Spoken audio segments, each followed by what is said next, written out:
Oh, Bill. Hello. Did you open it? I saw your shoulder. Yeah. I had the wrong scene up. All right, so welcome to the Permadeath Podcast, episode 49. Chat, I'm going to need you to let me know. We're doing this fast and loose this week. Let me know how the audio is balance-wise. I think I have it set up to where it should be fine with Kinross, but we'll see how all three of us intermingle here. I like that you said we're playing it fast and loose this week. Like it... You have to keep the illusion up for anyone new that's like, man, this is usually a well-oiled machine, you know? Like, there's usually not a problem. Do you remember the time that we were weekly for about 3 weeks? I said let's try weekly. I think we did it for a month. Oh my god, Phil. Let's turn Kenny down here. Thanks, chat. Call me? Let me. What did you just call me, Billy Boy? Oh my god. It shouldn't be a different mic. Abby's also a tad loud. Me. All right. Let me know, chat. We're gonna work on this together. This is what podcasting's all about. It's a group effort. Yeah. We don't have like a team of people working on this. It's just us trying to figure shit out. No, I'm using the right microphone. Apparently, this is just what I sound like through Discord. I don't hear an echo though. Keep me posted, chat. I guess the good thing is if they're loud, that's fine with me, as long as they're not too low. I'll adjust it as we go. But yeah. So welcome. It's been 11 months to the day. 1 week. It's been way more than 1 week since the last episode, Permadeath Podcast episode 48. I think we said we were going to do them more regularly because of the format switch and COVID, but you know. Oh shit, Lou. That's pretty close. That's pretty nuts. That's dangerous working for a podcast here. Talk. Yeah, I don't know what I think that weirdly somehow we ended up too busy. During COVID? No. You know what happened is I started playing an MMO. Yeah, we only played one game. I started playing an MMO, and that's all I've done for like 11 months. Like. Yeah, it's not been much talk. It was like being weekly, except for 11 months. It's pretty much been the same game. It's crazy. How's everybody sound in their chat? We just had some extended Kinross and Abby talk. How's their volume? While we wait for feedback from the chat, today we're going to go over E3 a little bit, I think. You know, it happened. I think that's the best, you know, review you can kind of really give. Thanks, y'all. The best review you can kind of give E3 this year. I do feel bad critiquing it too hard because I think it's still a result of, you know, 2020 and, you know, what that did to projects. So, you know, I do kind of feel bad, you know, coming on too strong, you know, but some of them deserve it, I think, in terms of like what people thought they should bring. I mean, when 2 or 3... Oh, sorry. No, go ahead. When 2 or 3 do real well, and then the rest suck, I think it's fair to say that you can be harsh on them. Yeah.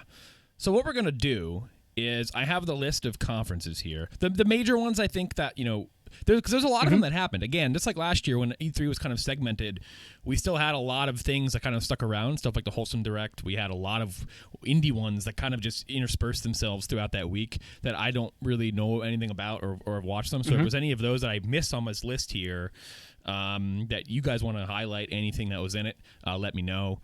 Anything in chat anybody has, you know, that like they think we're missing here that we should take a look at maybe after the show. I would be happy to know that too. I'm always happy to look at new games. So I'm gonna go down the list, and I need a thumbs up or a thumbs down from the panel. We need 2 thumbs ups. Okay, you could do them vocally. Okay. Yeah, I'm doing it. I'm doing it. I'm thumbsing up. Can you see it? I believe you. So, in order for the conference to be discussed, it needs 2 thumbs up from the panel, okay? 2 of us have to say we want to talk about it. Otherwise, we're just going to move on. And instead of like trying to force our ways through them. Are we allowed 2 thumbs up from yourself? If everyone else is like, no, and you want to be like, yes. Each person is allowed 1 veto. If they desperately want to talk about it really badly, like it would hurt them if we didn't, you could toss the veto into the ring. Okay. Is that cool? That's cool with everybody? Mm-hmm. All right. Cool with me. It's my idea. Ubisoft. And that's I didn't watch Ubisoft. I was playing D&D, so. There is only one thing of note to talk about in Ubisoft, and we can talk about it elsewhere. So I'm a thumbs down. By the way. Oh wait, no, fuck this. I can't get it to work. I'll do it later. Okay, so that's I assume a thumbs down from Ebby and a thumbs down from me. So I mean, Kinross, unless you want to, No. The only thing is it can be done in someone else's. Right. Yeah. I think I know what that is. If you want to talk about it now, I mean, is it Mario Rabbids? Is that what it is? Yeah. Yeah, we can talk about that now. I mean, might as well. Okay. Yeah. Apparently got leaked that day. Yeah, by Nintendo. That's unfortunate. I somehow missed it. Yeah, I'm excited to play more Mario Rabbids. I like that it's not tile based. Seems like a nice sort of switch they up. ripped out the Valkyria Chronicles style, baby. Pretty hyped about that. My only hope is that the difficulty is more, not linear, Manageable. Manageable. Not going to be walls. Because Kingdom Battle gets real hard all of a sudden, and just like I'm done. I'm sorry. There was a point in Kingdom Battle where I was like, so this has been slowly ramping up and getting a little bit more difficult, and that's great. And then all of a sudden on this ramp, there is a wall that you can't see the top of because the map's just really fucking hard. And the thing that I don't understand is I don't know who that game is for. I think I've said this before. I don't know who Mario Rabbids is for because it's a very difficult game in my opinion with rabbits in it.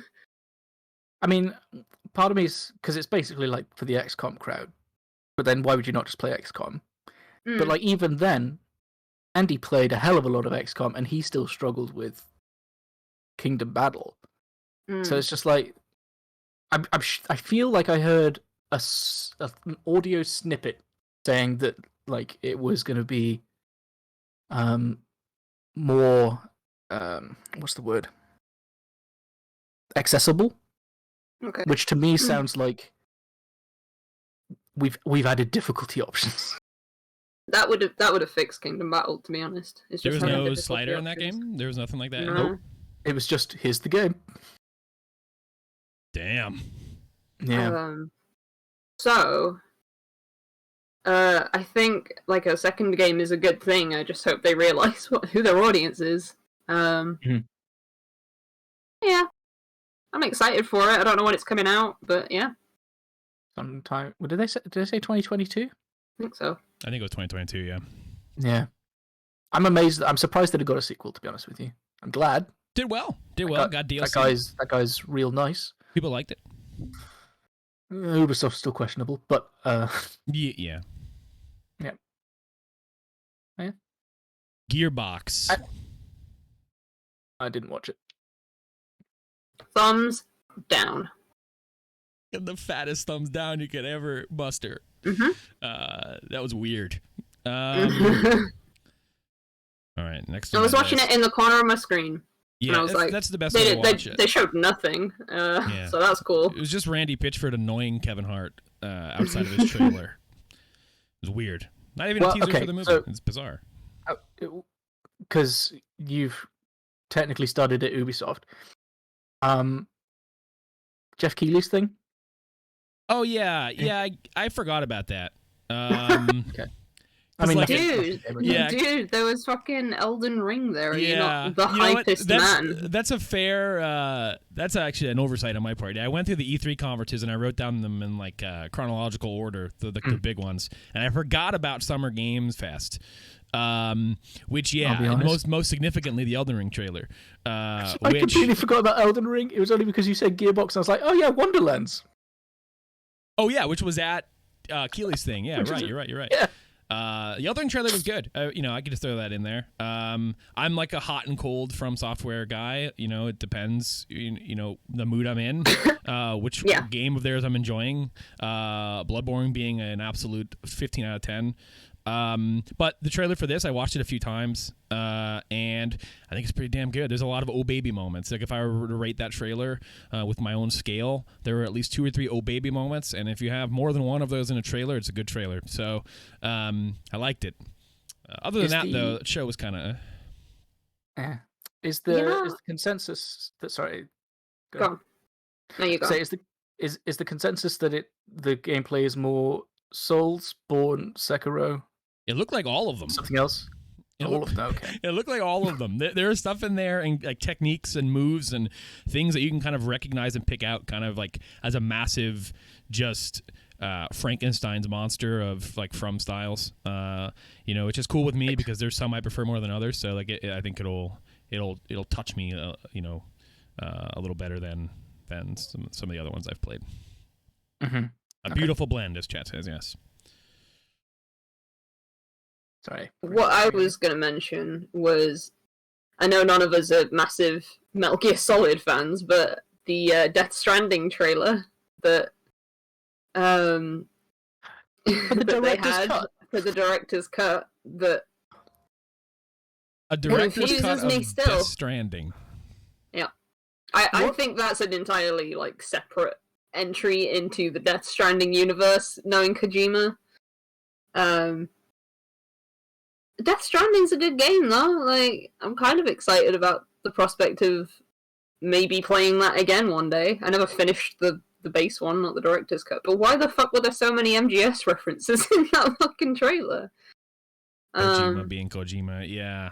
It was funny. It was weird what it was going to be. Like, it was it DLC, like what was it? And I think it's a little weird to like call it director's cut, considering Death Stranding is so fucking weird. To assume that somebody was holding him back to where he had stuff that he couldn't include is a crazy thought. Especially when it was his own studio. So it's going to be wild to see what's in this game, to see what's in the director's cut. So that's exciting. I'm trying to think if there's anything else I was like excited about. Yeah, I could pull up. I had a moment in the Summer Game Fest though where do you remember the Yanni guy? The guy who was announcing Unravel and was like fucking terrified. Mm-hmm. Yes. Yeah. I had a moment where I was watching. It was like I don't even remember where they came from. It's like 2 guys who were announcing their new studio. I had a moment that evoked the Yanni man feeling in me because one of the dudes was like clearly really nervous. It's the guy who said from soup to nuts, and everyone was like, "What the fuck does that mean?" I don't know if you remember that guy. I don't remember any of the things they said because they were just constantly talking about a studio that they didn't have a game yet. Yeah. They're really excited. And we can't really tell you anything because we've literally just founded. But hey, we've got a new studio. We're excited. That for 5 minutes. Is that the one that was like bought by Sony? Or like they have a partnership with Sony? Is it that one? Yeah, like their big announcement was that Sony had bought them. So... Oh, this company just got founded and bought. Nice. Okay. I can't think of anything else that happened there that I was excited by. No. Lots of MMOs coming out though. Like Lost Ark's getting a Western release apparently, and New World's coming out. New World, that's the other one. Yeah. It's tough to put an MMO out these days, I feel. I feel like if you play an MMO, you've probably already got an MMO that you want to play. That's the so thing, I don't know if it's literally just for like WoW refugees that don't have anything to do right now. Unless it's like drastically different and they nail it, it's hard, I feel, to like succeed because it takes a lot of money and manpower to run an MMO. And like, I mean, in New World's case, it's Amazon, so I mean, they have a lot of that. But unless like you're a well-oiled machine, your player base is going to get hungry for content fast, and so I don't think that's why not a lot of them come out anymore. Nobody bothers because it's too hard. And like unless you have it down, the cadence down, you're not gonna win. Oh yeah, and there's that Riot MMO too. I forgot about that. That's brewing. I think Ghostcrawler, one of the WoW devs, is over there working on that. Is that different to the Animal Crossing? Is that different to Palia? Yeah, that's a different one. Yeah, I think it's set in the League universe. I think it's like going to be a League property. So Riot's gunning for Blizz on that one. Kill him. Look forward. I like the sound of Palia. I don't come up Xbox anywhere. and Bethesda. I give a hearty thumbs. I'm gonna give that middle ground shaky hand, because I don't own an Xbox, so none of it's particularly exciting. Yeah. So big ol' shaky hand from me. It's a thumbs up from man. What if I said down? That'd be crazy. We wouldn't talk about it. It would be over. I wouldn't use my veto on it. I wouldn't use my veto on it. We would just move on. You wouldn't? No. Are you saving your veto for something else? Yeah. Yeah, Oh. me too. Actually, I don't know. I just made that up to make it sound dramatic. But like maybe. But yeah, this was Xbox's big like here, everything we're showing is like Game Pass, and it's also like our first result of like potentially seeing some of the fruits of those acquisition labors, primarily from some of their Bethesda studios like Arcane. Arcane had 2 games, I think, at the two new IPs, right? Redfall and the crime game. Forget the name. No, that was Avalanche. Sorry, that's not Arcane. Either way. Yeah, they only had the vampire one. Yeah. I thought they did a good show. I think it's hard for me to be disappointed in an Xbox show with Game Pass, knowing that, like, if the game looks moderately exciting or moderately good, I'm like, all right, there's no risk here. I'll just play it. It's fine. I am surprised to see that Starfield is an Xbox exclusive. It's like I am, but I'm not. Like they spent all that money on Bethesda, and like Bethesda's new big IP. It would be crazy to me if they were like, you know what, PlayStation can have it too. Because if Starfield is good, that is major. Like that changes the paradigm shift a little bit into like what hardware people are buying. Yeah, I think it makes total sense. And I think it makes sense that Microsoft bought Bethesda in the first place, because I don't know if you remember when Bethesda were releasing games on the PS3. And they were all kind of shit. Like, none of them really worked super well. And they always worked very well on the Xbox. And I don't know what it was like for, like, Fallout 4 or whatever, because I played that on PC. But, maybe they'll release Skyrim again. PS3, Oblivion, and Skyrim had like memory leaks that like never got fixed. Or like they ran like ass, and it was bizarre. And I mean, in the PS3's case, I understand because Sony really kind of fucked up with the way that system was made, and it was hard for developers to adapt to that whole cell business that they had running there. And I always felt it does make sense. I always felt like Bethesda's properties fit in with Microsoft a lot too. Like it just like that's why I first played Morrowind on an Xbox, and it just kind of fits in. I feel with their brands. I do kind of wonder if it's because Bethesda Game Studios are probably the people who make like Western RPGs. I would say they're one of the more popular devs that do that. But also I wonder as well if like the reason that I associate Bethesda games with either like Xboxes or PCs is literally because of the shit ports that came out on the PS3. And I wonder if a lot of other people feel like that as well. I don't know. So, because the question that comes to me, like, if Starfield is an exclusive, is that just because it's a new IP, or is Elder Scrolls 6 also going to be an Xbox exclusive, or is it because, hey, it's a franchise, same with Fallout, that'll be for everyone? Would you this one? Right, look at this from like Microsoft's perspective. If you had the rights to Elder Scrolls 6, would you say, yeah, just release it on PlayStation as well? I mean, because you still get money from sales of the game. Yeah, but you're going to get more sales if it's on your platform, or more money from the sales. You get more money if it's... Because I don't know if you understand, Kinross. That is a system seller. I would buy an Xbox to play Elder Scrolls 6. Okay. I don't know if you understand how big of a deal the Elder Scrolls is, but... I guess I don't feel like any Bethesda thing is a system seller. As Skyrim ballooned in popularity, I feel like Skyrim reached a level that I haven't really seen too many like fantasy RPGs reach. like besides like Dungeons and Dragons and at its peak World of Warcraft, like when there are like Toyota commercials with a dwarf in it. So like Skyrim is at that level to where like you have like grandmas playing it on YouTube and stuff, to where like Skyrim maybe like is like a household name at this point. And so if you take like the sequel to Skyrim and say you could only buy the sequel to Skyrim on my console or on PC, you know, through the Xbox platform or the Xbox ecosystem, I think that's a big deal, even bigger than Starfield, bigger than Dishonored 3, bigger than whatever. I feel like in a way Microsoft bought Elder Scrolls 6 more than they bought those studios, because it's like, imagine being able to say whatever Bethesda's cooking, and it better look amazing, because I'm going to be 37 by the time we see the trailer. Whatever they're cooking, it's like 13 years away. Like some ray traced Elder Scrolls, it will be on the same engine probably, so it's still going to look a little 100%. Gumby.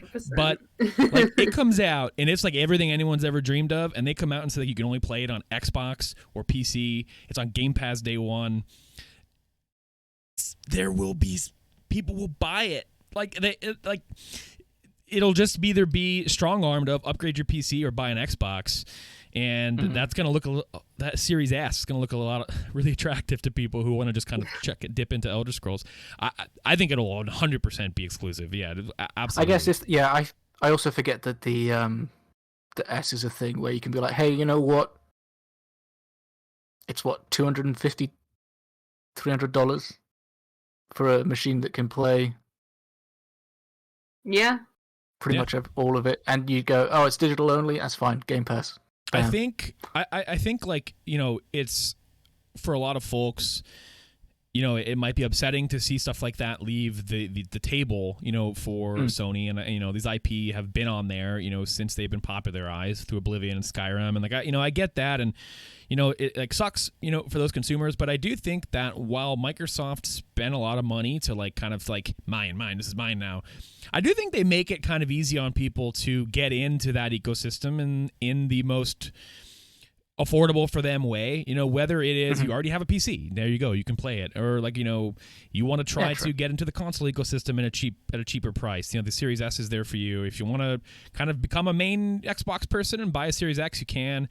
I think what they've done with their stuff coming to PC as well opens the door to a lot of folks not getting as upset, you know, because like you can play it still, you know, like it's fine. I think the PC Microsoft Store, like the Xbox Game Pass app, is a little less than ideal, so I would hope they would work on that as, you know, those big games start coming out, and I think a lot more attention comes to PC Game Pass once Starfield and all that stuff starts rolling out. But I think they've done a pretty good job, though, of making it not as upsetting, I feel, for a lot of people to kind of transition into entering that.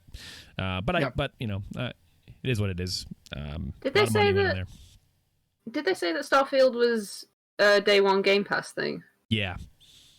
Okay, I'm probably going to play Starfield then. Yeah. Because I'm still kind of unsold on it. I cannot believe that they're using the same fucking release day. Like, the same date as Skyrim. Like 11/11. It was 11/11/11 for Skyrim, and now it's 11/11/22 for Starfield, is that right? Yeah. That's still a long way away. I am a little disappointed we didn't see more than we saw of Starfield.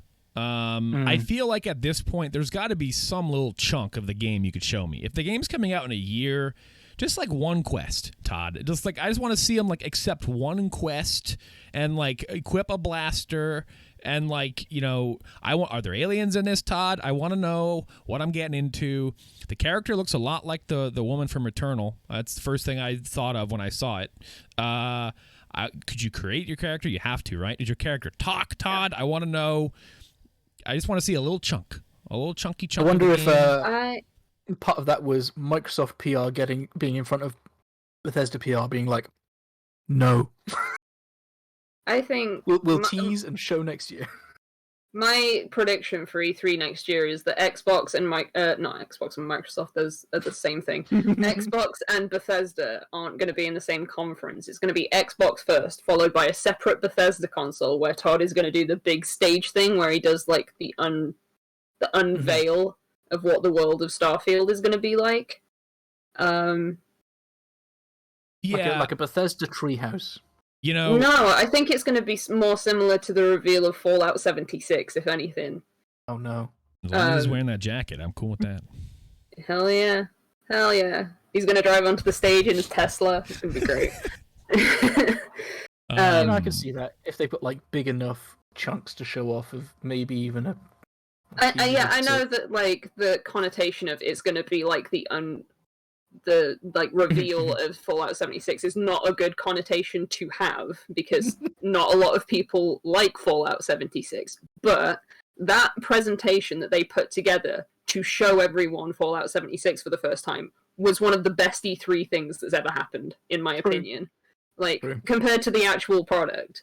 They had me sold with Fallout 76, and then I just never bought it for some reason, and I've not had an interest to since. But when they first revealed it, I was like, wow, this looks incredible, because he's good. Like, Todd Howard is so fucking good at selling games. I can't understate that enough. So yeah, that's my prediction for next year, is we'll get the big E3 unveil of Starfield then. Makes sense. I don't understand why they talked about it this year if that's the case. I think it was like a case of like, hey, you know what? We just bought these guys. They better show something, and to like be like, boom, you know, this is exclusive. Even if you don't have any gameplay, I did expect to see something because they were working on it for a while. But I think it does make sense with the way that they like to present games these days. Even though the game's already announced, they do seem to like to want to be able to at least, okay, if this is the first time you're seeing it, I want to be able to actually take you through enough of it. Like they did with 76, you know, like here are the systems, here's the world, you know, like if they chose to show it this year and it was just a little chunk, would it have been enough for up to the standard of like, you know, Todd Howard, like you say, he's really good at trying to sell you a game. He's good at making you want to believe. And so I think I would prefer a presentation like that. I wouldn't lie and say I didn't expect, I expected that maybe this year, but they like to do it when it's close to coming out. So it makes sense. So yeah, I kind of expected Starfield to be like holiday this year. Yeah. But I think that's more me hoping, because the sooner that Starfield comes out, the sooner they can start working properly on Elder Scrolls 6. So yeah, as Tina says in chat, when is it? 2023 or even later? I think it's even later, man. I think it's like 2025, 2026. Yeah, 25 at least. It hurts me to think that, you know, it really does. 10 years since Skyrim, it's like one of my favorite worlds to a be in. mobile game, though. Yeah, yeah. We've Don't all even got remember what phones. it's called. Blades. That's right. It's available on Switch. I'm surprised they never did the thing where they gave someone the engine and were like, hey, use this engine and make a spin-off game. No one wanted the engine. Well, yeah, but I'm thinking more like Fallout New Vegas. Yeah, I would love an Obsidian Elder Scrolls game. I think everybody would. Like that's like that's a dream thing. Avowed is probably right. Yeah, yeah, everything but in name. Speaking of Obsidian, we got a CG trailer. Oh, by the way, too much CG this E3. As I'm going through the recaps here, like the list I want on Microsoft, I think they had a really good show, and it's nice knowing that everything I'm going to be able to try. But Jesus, it was a lot of teasing, a lot of CG, man. Like I don't know what I would prefer, like the game just to not be here and like have it be kind of empty or whatever, or like have like games that aren't as good or whatever show up, but I can see gameplay, or have these. Because it's like some of these I feel are pretty obvious. Like the Outer Worlds 2 was announced here. We knew they were going to make that most likely. I mean, it was a success. People liked it. They bought Obsidian, Xbox exclusive. There you go.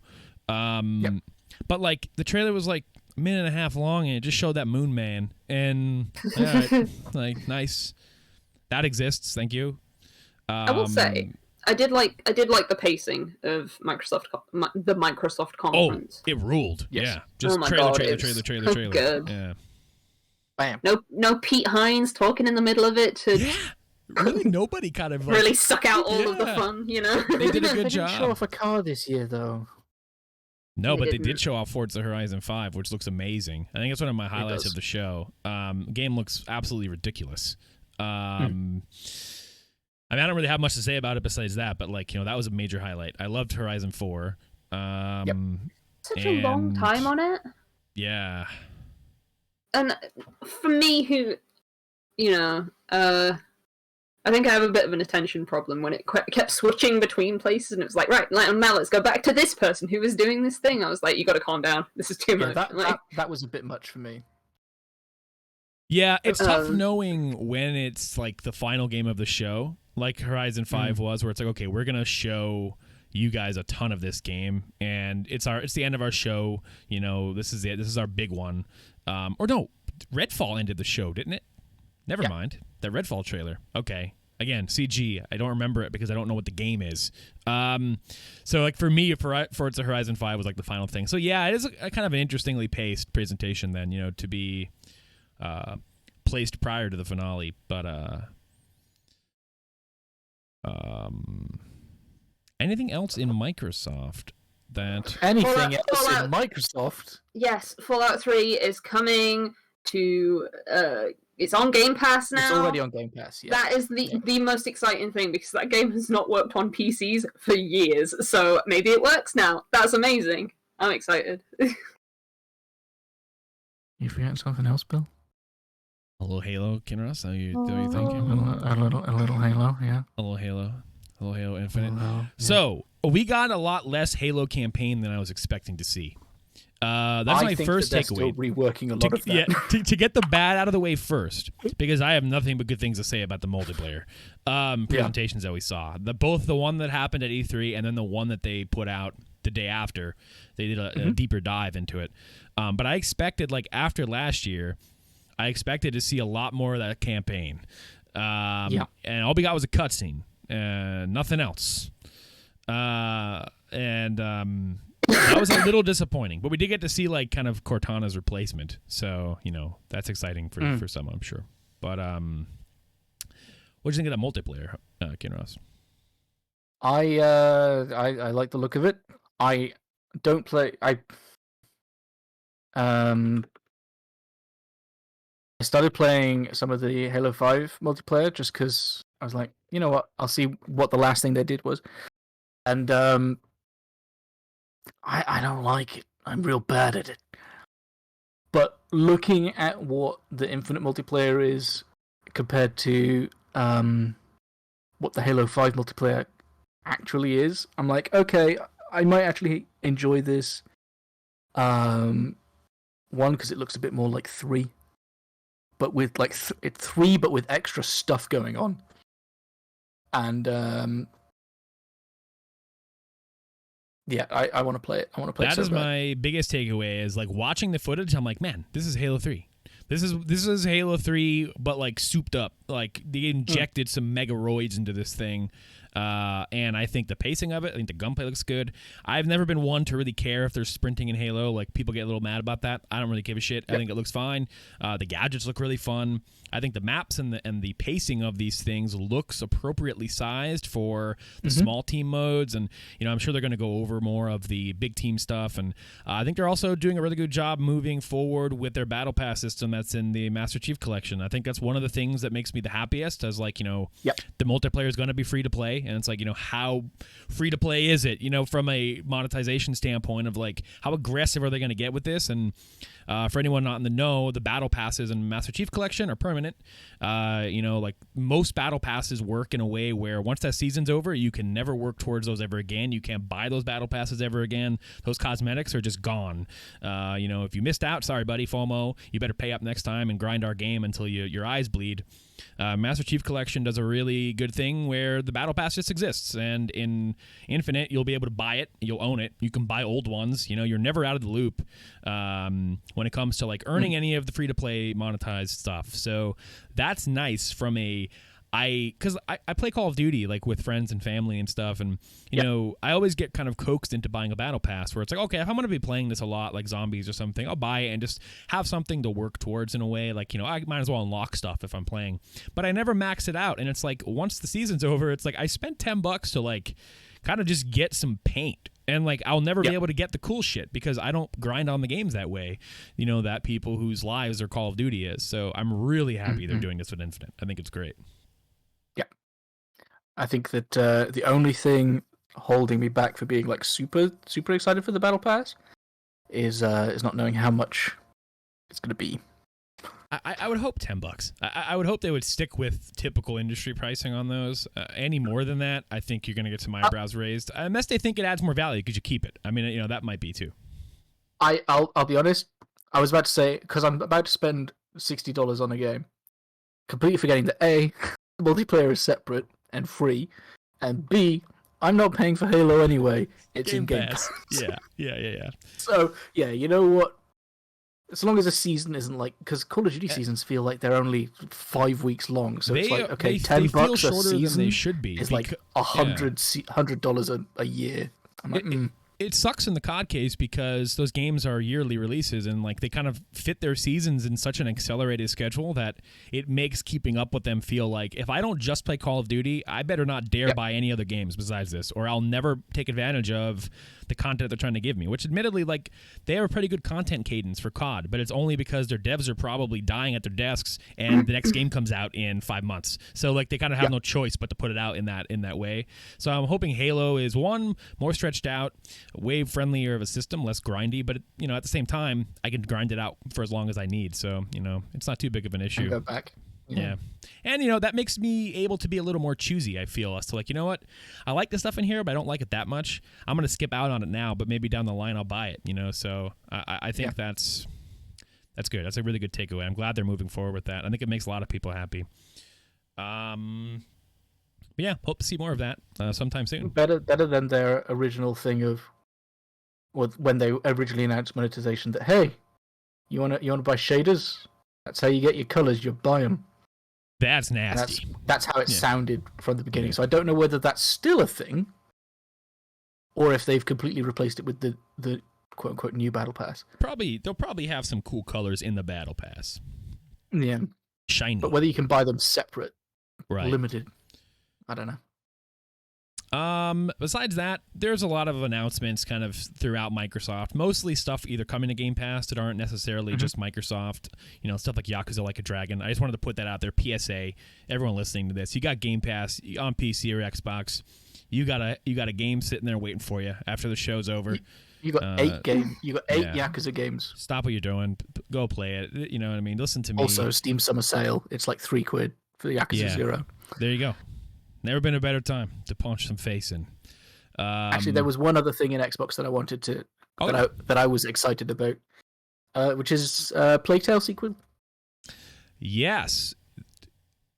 Can I take it away? I didn't based on the name, like A Plague Tale Innocence. You're like, okay, well this sounds like subtitle. They're gonna do a follow up thing, but it was kind of like, I don't know whether this game did well enough for them to do that. I really enjoyed Plague Tale Innocence, and I am super happy that there's a sequel, even though it's going to terrify the hell out of me. And as always, Game Pass, huzzah! There's a Bill, you need to play Innocence. Yeah, I was going to say there's a next gen update for Innocence coming out in July. It's on Game Pass, and it's also, well, I don't know if it's 100% happening, but I think it's rumored to potentially be on Plus next month. So that might be fake. I have to dig into that a little deeper. But regardless, I have access to it, and once that patch hits, Kinross, I am going to play it. It looks really interesting. I saw the trailer again for Requiem, the sequel. It just looks cool. I like that setting. I don't know why I skipped it when it came out, but I'll fix that. It does have that sort of sequel issue where I don't know, based on where we ended, I don't know where they can take it. Trust in them. In terms of, so we'll see. Trust in them. Square Enix. I mean, this is categorically a thumbs down conference, right? Yeah. But I feel like we have to at least talk about it. I was going to say, I'm going to use my veto because I want to talk about Guardians of the Galaxy. We have to at least talk about this conference. So I'll give it a thumbs up for talking about it. A thumbs down for suckitude. Yeah, it was a bad conference. 25 minutes. There's like 2 things that Square Enix have that I actively want to hear information about, and that is Final Fantasy VII Remake and Final Fantasy XVI. I don't want to sit fucking 20 minutes listening to the developers talk about Guardians of the Galaxy and then follow it up with ports of Final Fantasy games that kind of like miss the mark, and then also is followed up by the Avengers. That, by the way, apparently was fucking doxing people, so... I think my favourite thing about the Guardians of the Galaxy was that it had 3 endings. It was like bloody Return of the King, 3 endings. Oh my god. Dude, I don't know. Here's the thing, is I said in the beginning of the show, I don't want to come on too hard to people, trying to put these things together.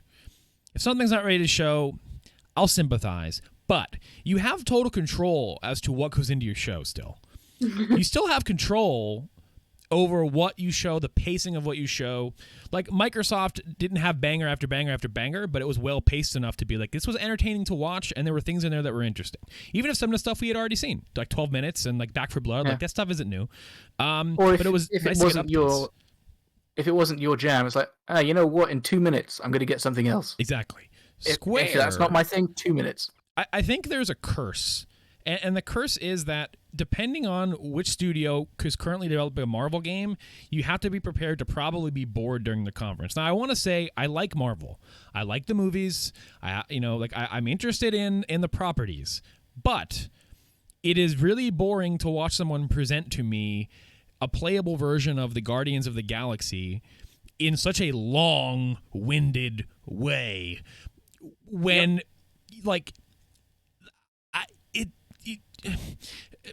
because it run well. It ran like ass. So it was a really... what's crazy is I thought it was an absolutely horrible showing for the game, but like some people... A lot of sentiment on like my Twitter feed were like, "Oh, that was my favorite thing I've seen." I don't know.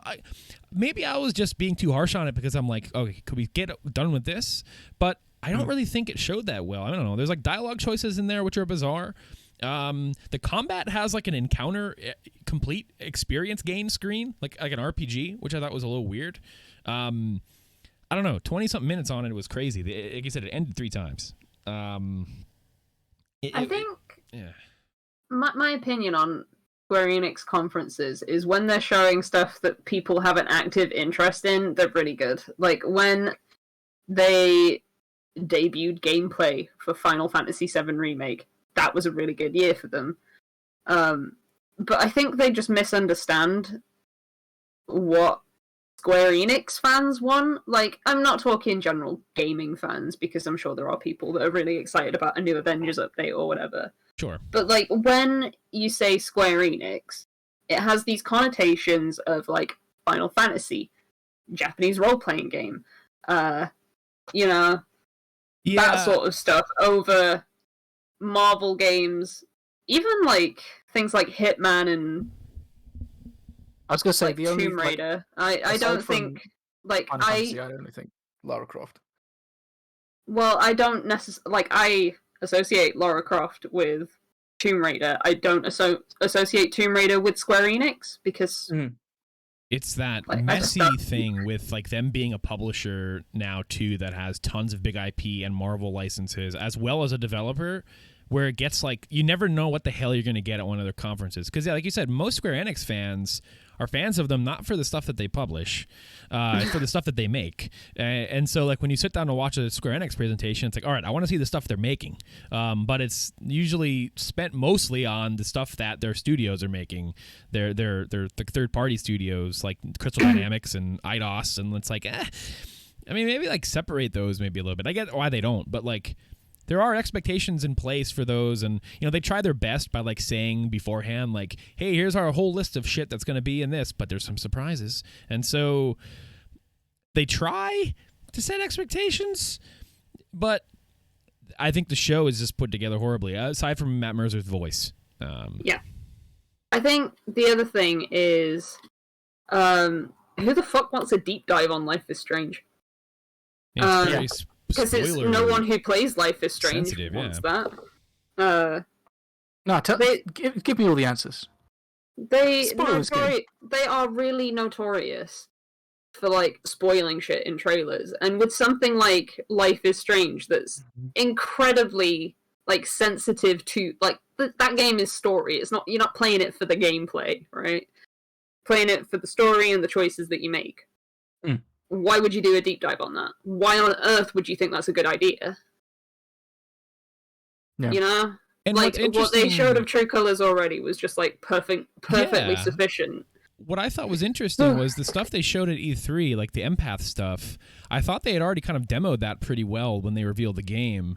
And like showing off the powers and how they work and everything. I feel like it's not really necessary to be like, here's an entire scenario that's going to play out when you play it this fall. Now you already know what happens. It's like, well, maybe you don't have to do that. You know what I mean? It's not like the Guardians of the Galaxy, you know, God rest its soul, where, you know, there's gameplay systems you kind of have to explain to people because nobody knows what the hell it is. But most people know what Life is Strange is, and they don't want to know what's going on in it until they play it. So, especially with the whole game coming out at once, you know, like if it was just episode 1, it's like, all right, well, there's 5 more episodes or whatever coming where I don't know anything, you know, I'm kind of fine with that, but like the whole game's coming out. So like, you know, I don't want to see anything, you know, if I'm a Life is Strange fan. So. No. Truly did not want to see any of it. The only reason that I can think of is if it's like, hey, somehow people might not have heard of it already. People are watching at E3. Here's a thing. But even then, to go through like an entire scenario was a bit nuts. So it's like they so don't understand. They just so don't understand what people want to see. Yeah, exactly. Final Fantasy I think just 1 through 6. In general, yeah. What the hell was that? Chat, does anyone know? So, because someone was saying that they are being "quote unquote" remastered, like they're being touched up. They're doing something to them. Not People like just aren't a happy straight with it. port. Yeah. So, only coming to PC and mobile. But what does a bizarre pixel shit I've remaster ever mean? seen. It's we so. don't know because they haven't given us like the important information. They have not given us. What's crazy to me is how you spend 20-something minutes on Guardians, and then you say, "Hey, I have for you the first 6 games in our biggest IP." The most beloved, cool. one of the most beloved RPGs. Yeah, you're in, right? So how about this? Tell me more. I'm remastering all of the pixels, Ken Ross. Are you still in? Oh, right. All right. What's the you next mean thing? Like an Octopath Traveler type thing? What's the next thing you want to see?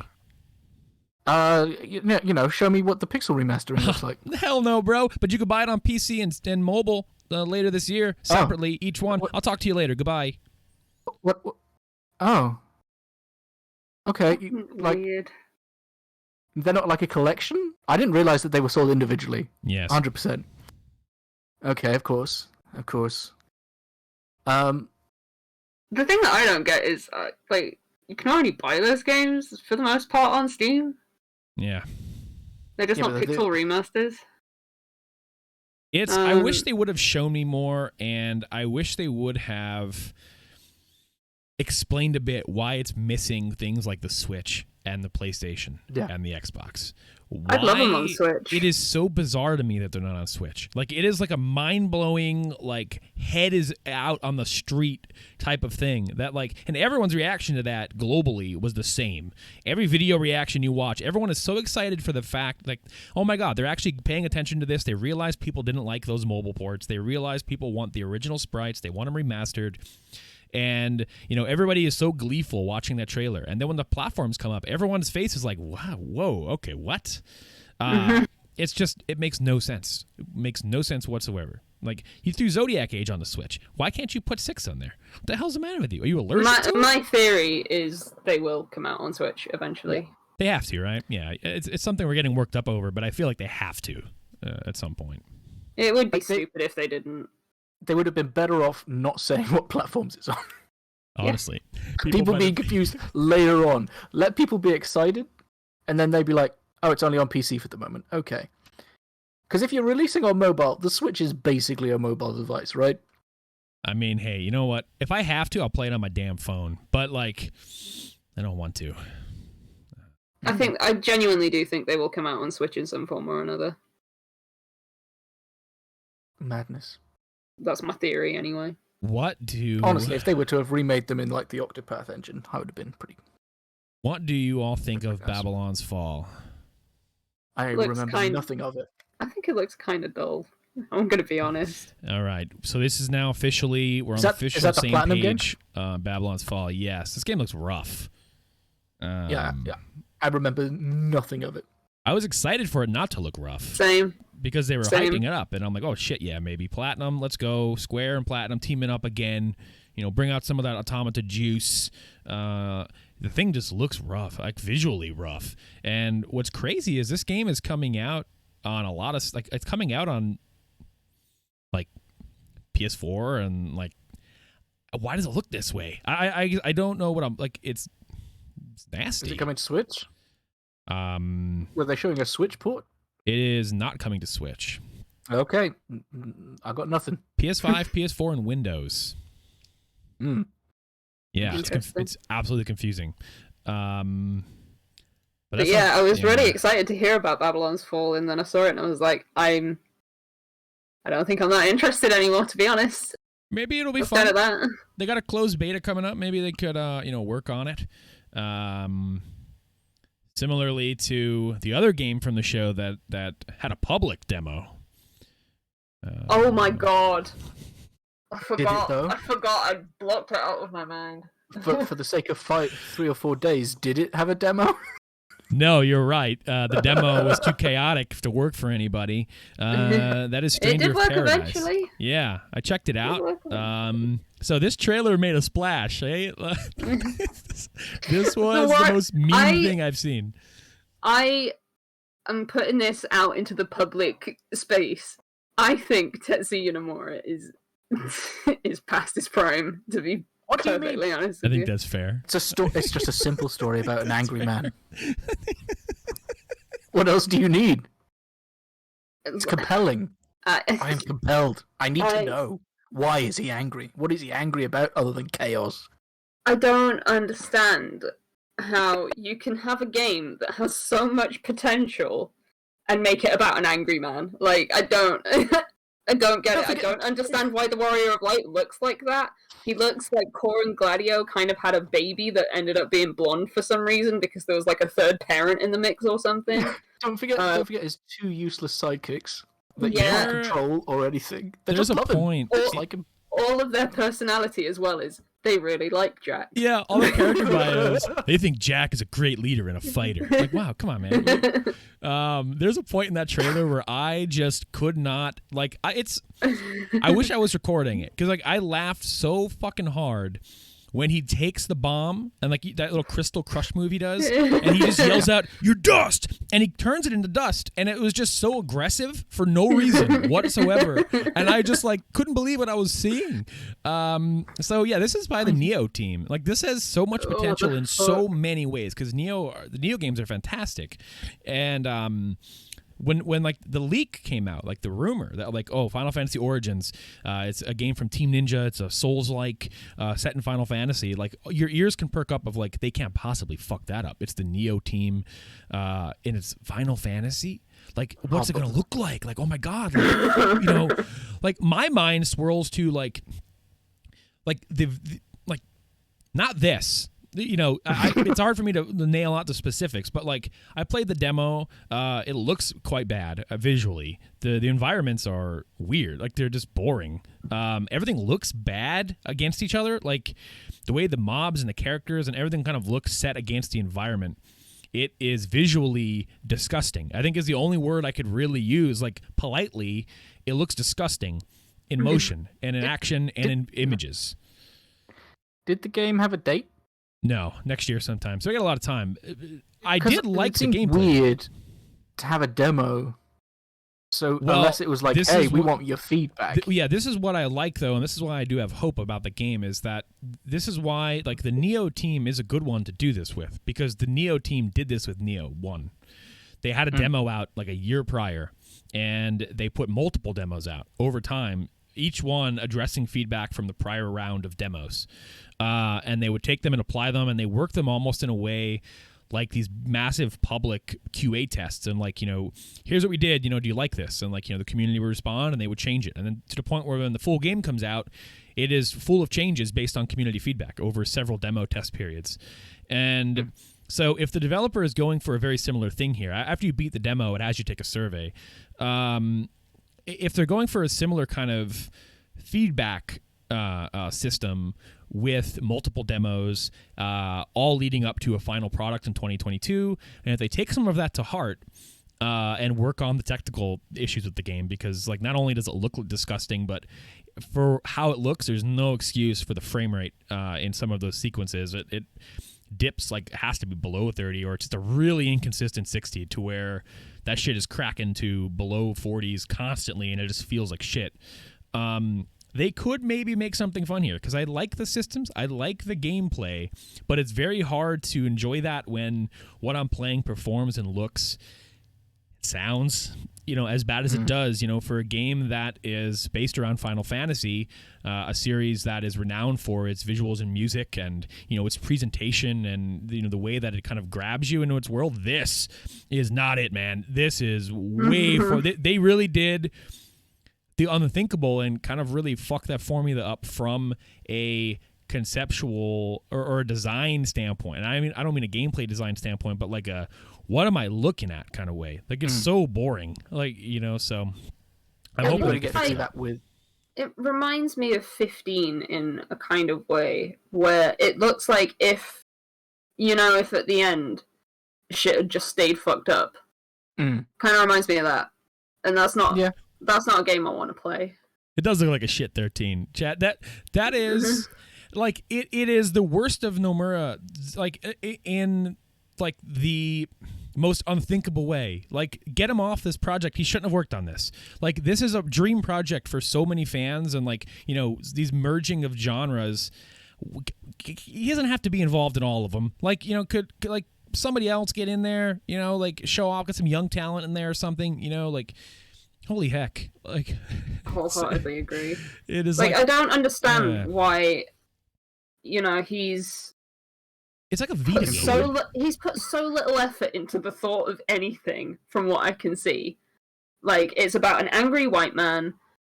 He has two boring companions whose only personality traits are they like Jack. The story is kill chaos. Like, what is he doing? Genuinely, what is he doing? Is he just throwing? Like, it feels like he's throwing. He's feeding, Maybe he is. Maybe he's trying to find out how low the bar is. How much can I get away with? I hate that.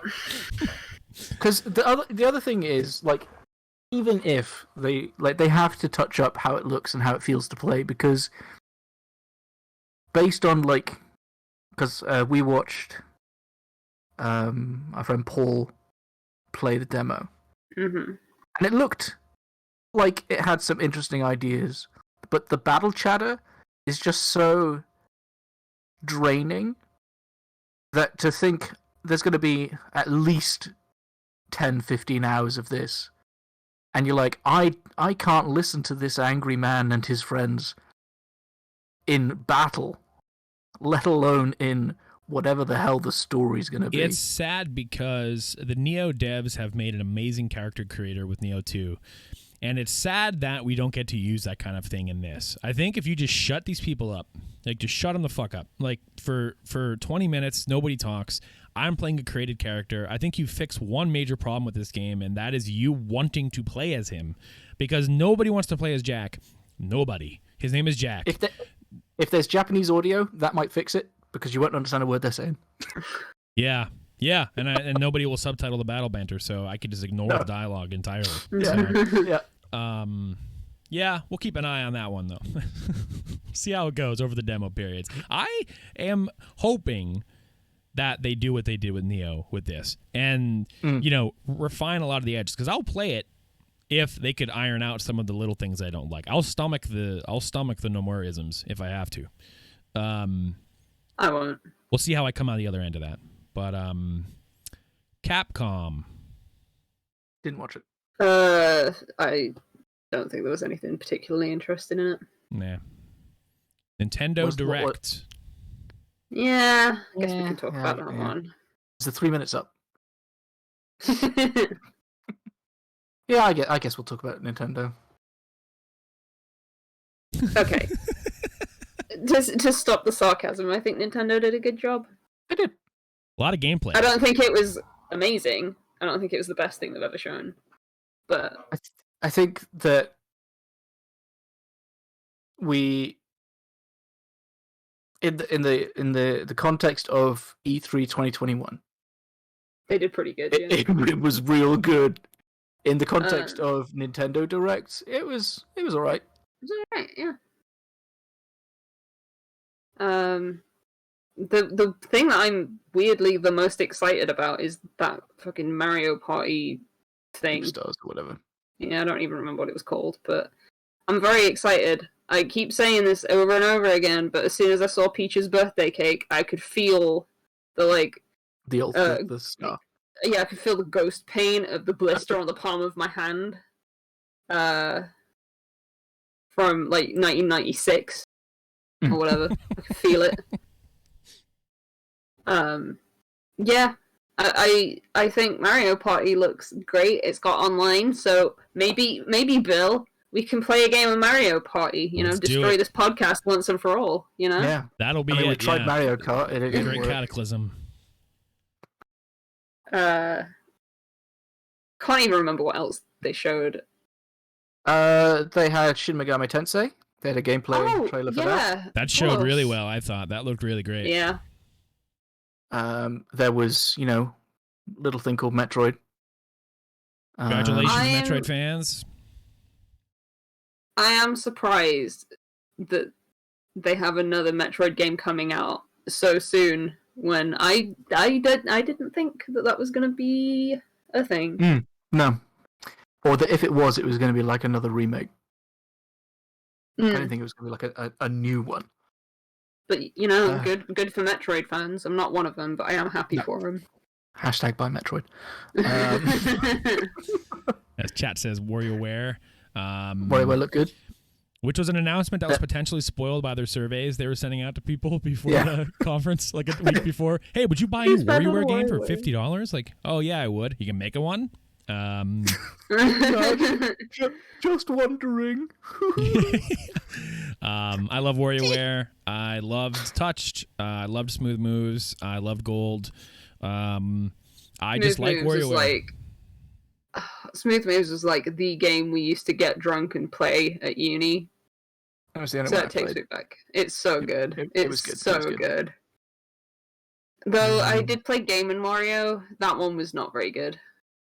So hopefully this one is good. Touched that one. Was that the Wii U one? Yeah, that was the Wii U one. Yeah. Obviously there was Zelda, but I feel like there was some other. They announced Advanced Wars for people who like Advanced Wars. Oh, I hate the name Reboot Camp. I hate it.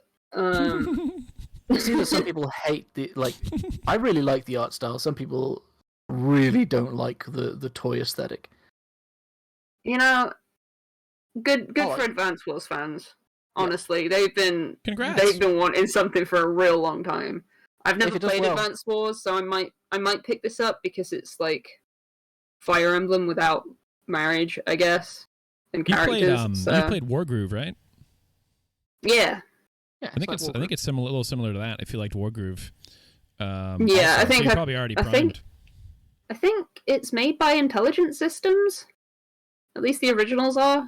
Who are the people that make Fire Emblem? So maybe if it does well enough, there'll be a 3, and that's why they called it Reboot Camp. I hate the name. I hate it. Oh, Ken Ross. It's a clever name. Some but game it's theory an going one. on there. Was there anything else? I'm assuming you've got a list, Bill. I mean, looking at the list. I mean, they announced it's not exclusive to Switch, but they announced Super Monkey Ball here. That leaked also, but Super Monkey Ball Banana Mania. So that's a remake of 1, 2, and Deluxe. So I'm a little confused about that because isn't Deluxe just 1 and 2 in one package? Don't know. Or I thought it was like levels from all of them. The best. I thought it was like this is a game of the year type thing where we take the best levels from these 3 games and package it all into.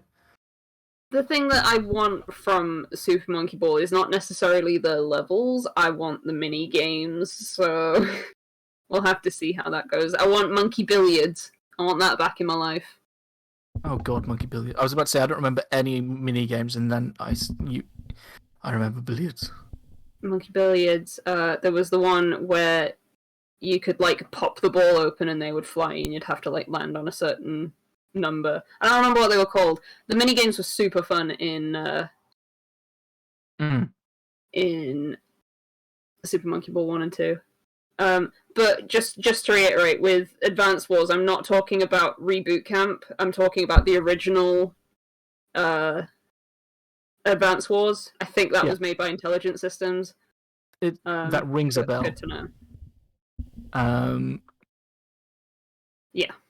Glad that Bill's fixed his microphone. Bill, please. That was a like that entire. You've never seen it, but that entire like repair reminded me of Travis Willingham trying to get rid of a little bit of string on his hoodie, and it just unraveling further and further. And just goes. Yeah, the thing got loose there. Anyway, yeah, the mini games of Monkey Ball were always my favorite things to play. Like, yeah, billiards for sure. I played that a lot with my brother. And Monkey Ball has a charm to it that not many games have, and it's a really nice side of RGG that we don't get to see as often, which they're, again, developing this remake collection here. My favorite moment of Permadeath was me dropping the knowledge on you that OGG were the ones that made Banana Blitz. Cannot believe it. And then it hits me like that's the guy who created it. Fucking Nagoshi, whatever his name is. I disrespect the god of Yakuza by saying that. That was his full name. But Nagoshi, or whoever the fuck he is, honestly. Who knows? What's he done? Yeah. Breath of the Wild 2. Yes. Mm-hmm. What did y'all think of that trailer? I want it. You know, I was actually kind of content with the trailer that we had, and I was sure that the next time we saw the game, we would have a release date for it. Yeah, we do. No, we don't. It's 2022. That's not a release date. I thought they'd do the thing where they'd be like, it's coming out in March 2022, and that would have been like way more exciting for me. But yeah, I don't know. I think it looks good.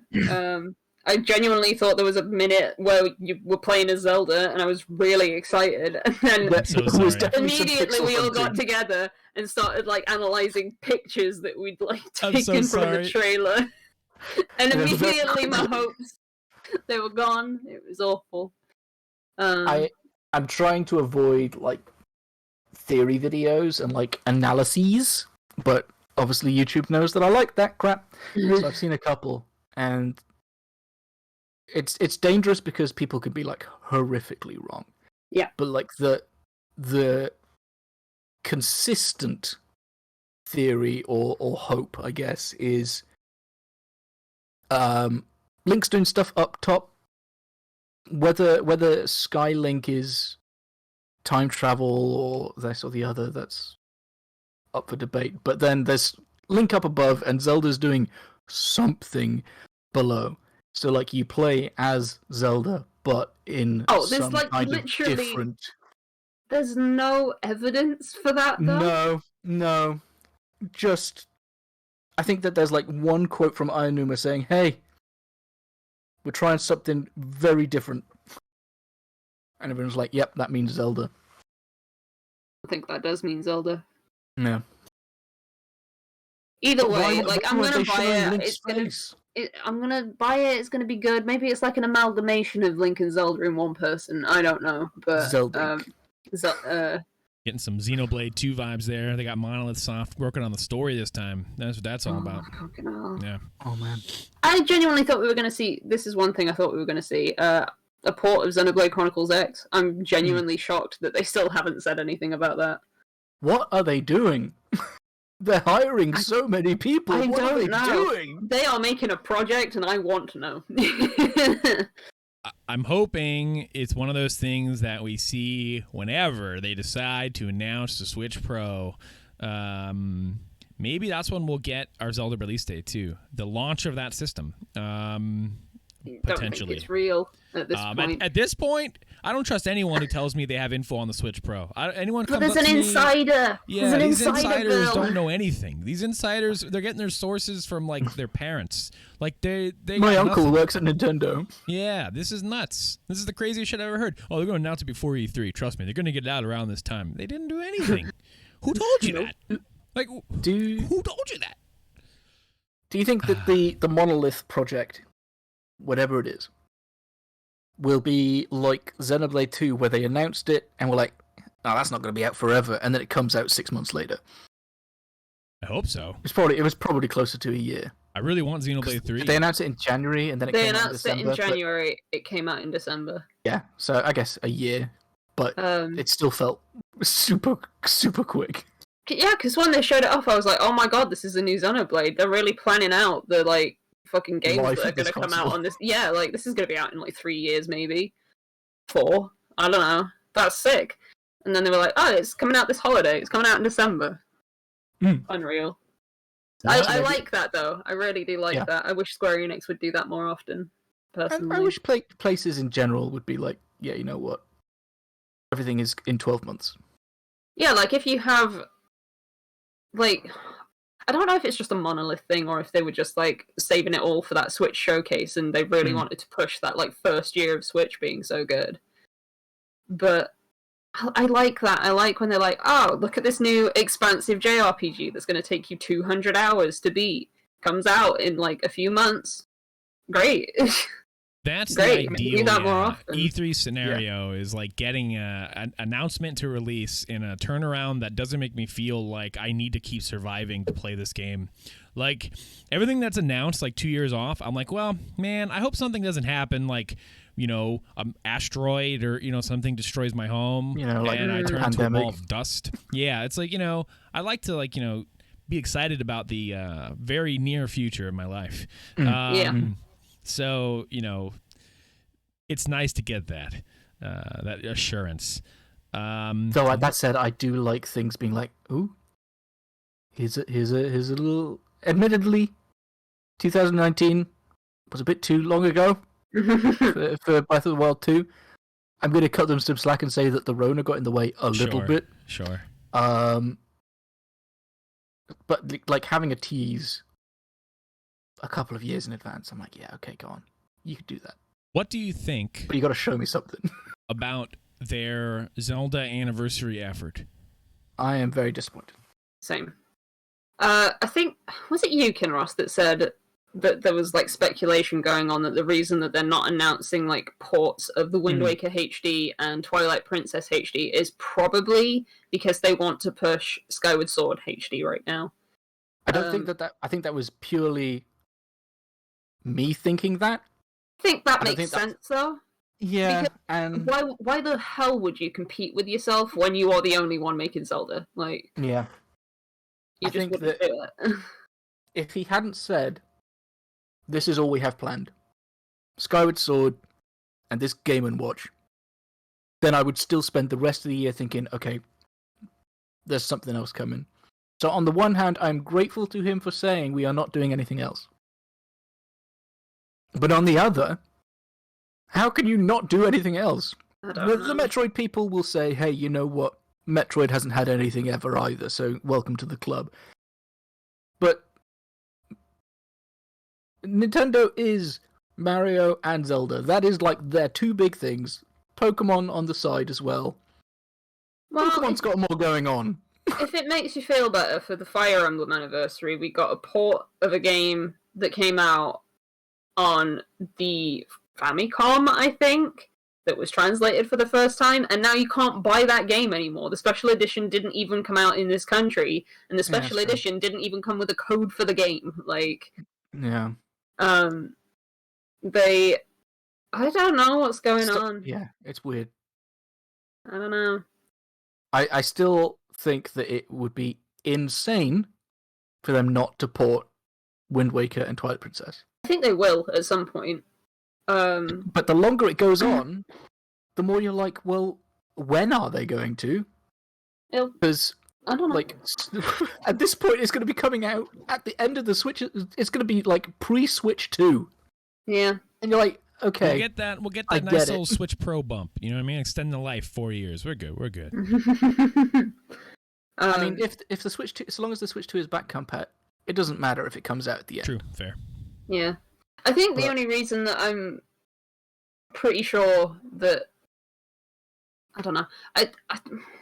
The one thing about Wind Waker HD is the way that they did the menus on the touchpad was really good. And I don't know if they're trying to work something around that or something. I don't know. Yeah. That's just me being like, oh, maybe they're just working things out. Maybe it's still on the way. Maybe that's the thing that'll happen. I don't know, but 'Cause- The other thing you've got to consider is, yeah, the Wii U didn't sell particularly well, but they're re-releasing whatever the photo game. I want to say Project Maiden. It's not that. Fatal Project Frame. Zero, Maiden of Blackwater. Yeah, or that one. something. That can't have sold all No. that well. No, it Unless you're didn't like- because the thing with that game is you couldn't buy a copy of it here. It was so rare to find a copy of that game because it just didn't get printed. Had like 1,000 copies printed and out in the wild. I'm sure of it. They just So didn't have unless- hope for that game. Unless But- they're just like, look, we need to make some money back on this game that we made 17 years ago or whatever. I don't know.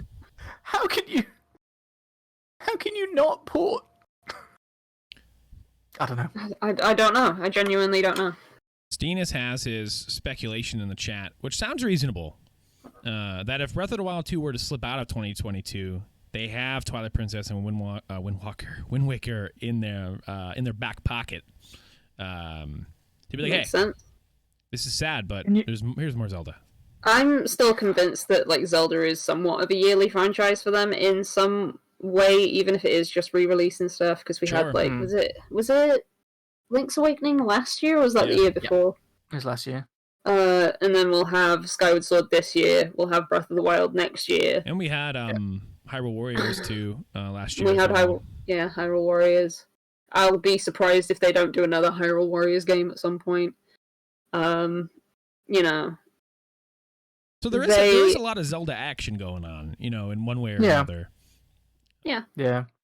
like I wouldn't be surprised if they're like, oh damn, we need a Zelda game this year and we don't really have anything big. We'll just port those two. Like I think it's going to happen. I think it's an inevitability. But Yeah, and those I would two like to play the Wind Waker now. Obviously, are the ones that I'm most like I most want. Like, a lot of people want them to do like a 3D collection thing like with Mario, but I think there's too many of the games to pick and choose from to kind of try to do something as comprehensive as that. So like for me, like I've already played Ocarina. I would like Majora, but I could play it on my 3DS if I really had to. It's that Wind Waker and Twilight Princess that like I don't have a Wii U anymore and I don't have a Wii anymore, and so it's like I have no way to play those games at all.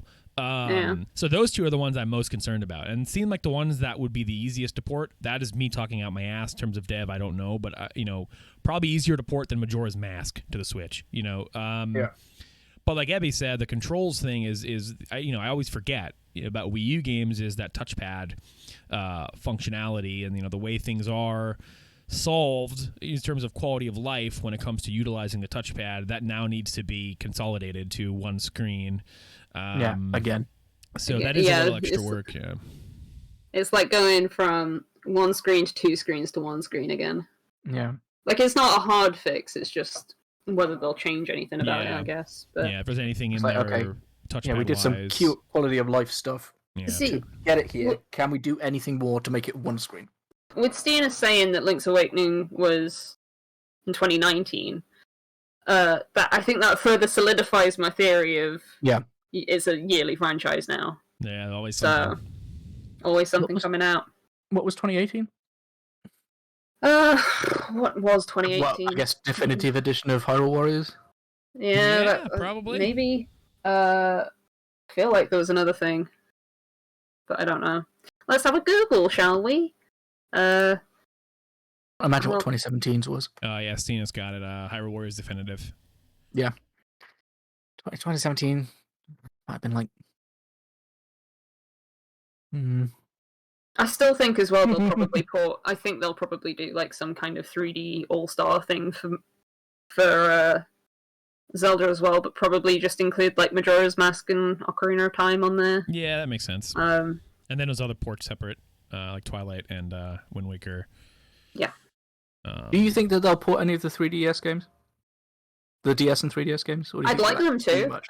I think Link Between Worlds is genuinely one of the best Zelda games I've played. I'd love for them to port it. So I keep hearing snippets of the music. I'm like, man, this game had a great soundtrack too.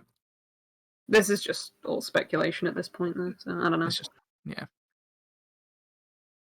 So the last thing on my list, the last conference, thumbs up or thumbs down, Sony.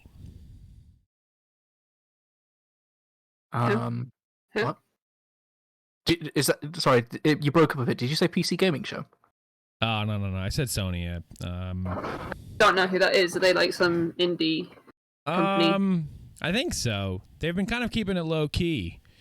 Low key. They didn't really show anything this year. Sony, come on, man. Yeah. They're holding fucking Final Fantasy XIV hostage. I know it. I know they Yes. are. That's what makes it so was upsetting. The Square trailer. Did you not see but it? they didn't show any of it. They're holding it hostage. There was No, a they guy didn't. running by. No, that's not what I mean, and you know it. Stop doing that. It is No, sad. I so. miss their presence in whatever way they come. It's always sad because, yeah, like Abby said, they are 100%. They have Final Fantasy 16 at gunpoint. Square, you will not show this. You're waiting for our showcase, whenever the hell that is. Rumored for July, who knows? That is a console exclusive, so 100% Sony wants that shit in their state of play. And who knows when we'll see it? It's sad. I need them to tell me when it's coming out though, because then I have a time frame with which to get a PS5. Like that's important. You know, so. I was thinking the other day, Sony's been Sony's been kind of taking a lot of their stuff that's been announced for PS5, like God of War and what was the other one? Gran Turismo, as well as Horizon. All of those games will be cross-gen now. I think Horizon we had already known, but Gran Turismo and God of War were like the big surprises. Like, whoa, wow, okay. Oh, are they? I am curious. Yeah, gamers are mad about it. I am curious if maybe Final Fantasy 16 makes it cross-gen as well, potentially. I mean, if it does, that's great for me, because the only reason I'll have to get a PS5 then is 7 Remake, which I don't think is coming out for a while. So. You don't have to wait. You're going to wait a while. Yeah, probably. Are they... Is this just like, hey, this is pro-consumer, or we can't make enough PS5s? I think it's a little of both. And we're going to screw ourselves over if we do not get it on cross-plat. I think it's probably mostly that. I think... It's interesting because they did say, for Horizon's sake, they said that the PS4 was a big part of development. And so I think Horizon was always going to be that way, but these other ones, they're coming out with a God of War. I don't think anybody expected that. I don't think 16 will be on the PS4, and my reason for thinking so is the fact that I, as it stands, cannot play Intergrade right now. Good point. Yeah. Very good point. Intermission DLC, yeah. I don't know why that's not on PS4, to be perfectly honest with you, but... Yeah, I'll talk about it a little later when we get to what we've played. There's no reason... You can't just buy that shouldn't like have an expansion. Yeah. I mean, it is. That is a separate DLC for the PS5 version, too. It's an extra $20 for the Yuffie DLC. So there's no reason for me... So what is Intergrade? Intergrade is just the PS5 version of Final Fantasy VII. It has like the frame rate upgrade. But it doesn't include... Does not include the Yuffie DLC, no. I thought that was the whole point of it. Kind of. I in a way, like I got it for free, the Intergrade. So it's nice if I ever want to replay it. But since I didn't actually pay anything for that free upgrade, I think their thinking is like, for all those people who got that free upgrade, let's get $20 out of them. Because otherwise, that's some confusing messaging. Because like if I'd gone into a shop and bought Intergrade, I would have thought that I would get the Yuffie stuff. Belichick says there were codes in the boxes of the new ones over there for Intergrade. For the DLC, that's cool. Oh, okay. That's cool. So if you had upgraded for free... Probably have to pay. you had to pay for it. But if you bought it in the shop at 60 quid, you would have gotten the expansion, the DLC. Seems so. That's what it Okay. seems. Evidence from chat. But yeah, that's a good point, Abby, that they made that PS5 only, some new content for that game. And so it almost seems like Square might not give a shit if like people can't buy a PS5 yet. Here's this Like Sony's first party. Yeah. So it'll be interesting to see what happens with that. I mean, as long as I can buy one before 16 comes out, that's Right. mostly what I care about. Mhm. But it'd be nice to know how long I have to source one, because they're coming into stock more regularly here. It's just they sell out really, really fast. So Actually, when I was picking up Mario, I saw 3 people buy pick up their PS5s. And they have a display unit. Congratulations. It's still chonky. So I think what they're doing now is you just walk in and you say, "Hey, I'd like to put my name on this list," and they basically have a printout. You put your name and your contact details on, and they go, "Hey, you want to buy a PS5? We got one in stock, and you go first come, first serve." Okay, thank you. Everyone rushes into town. Maybe they're getting there, but Hope so. I hope so. So that was E3. In our most abridged, what's most interesting to us? I would like to say, my one takeaway from E3 is if you haven't seen the Wholesome Direct, you should watch it. I've Yeah, heard It's amazing good things vibes. about that. Yeah. It's just really good vibes. I think that the Wholesome Direct should be generally more promoted. I've only been watching like the trailer supercut, and so far I have. Sorry, let me just quickly see. I am 76 trailers in, and there's maybe 10 games that I'm like, you know what? I don't care. But everything 6 else, trailers. everything. Well, some of them are in like a super speedy. Hey, here's a sizzle reel. Most of the games in that thing, I'm like, you know what? I'd like to check that out. Yeah. And 1, that's super expensive and dangerous. But 2, it means that it needs to be on my radar more because related to that, I will watch the Wholesome Direct next year if it exists. Mm-hmm.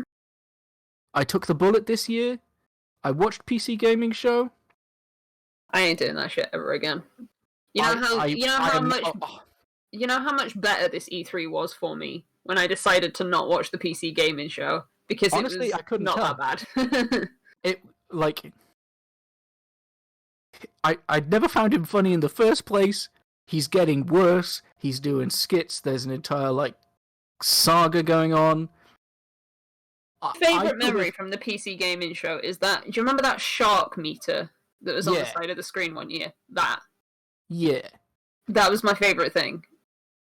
So yeah, next year I'm skipping PC Gaming Show. I don't care. Yeah. I'll just look at a list of games that were announced in it because there was only like 10, and I'll watch Wholesome Indie instead because Wholesome Direct. Because I'll just enjoy E3 more. You will. It's great when you don't force yourself to watch everything just for the sake of you might miss something. Yeah. So actually, there was a game. E3. There was a game that came up. I don't know where it was, but 2 Point Campus. I'm looking forward to that. Yeah, that was shown. I think at Microsoft. I think it was shown everywhere. But it was also at the Switch. It was also at Nintendo as well. Yeah, they got I think it was also in Summer Games and also maybe the PC Gaming Show. So maybe it was Summer Games. 2 Point Hospital is fun. I started playing on Game Pass, so I'm excited for this. So yeah, I like it. You know, tycoons are fun. Yeah, I'm glad that they're still being made.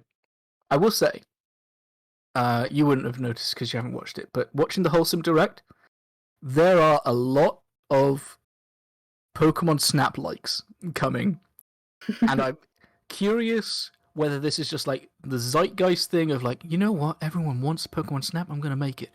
Because I can't remember when they announced new Pokemon Snap, and whether there's enough time that everyone's been like, I'm going to bash one out. Or like 6. It was like April last year, I think they announced it, sorry. Okay, so it's been a while. It's reasonable that people are like, you know what, we're going to get in on that. There are a lot.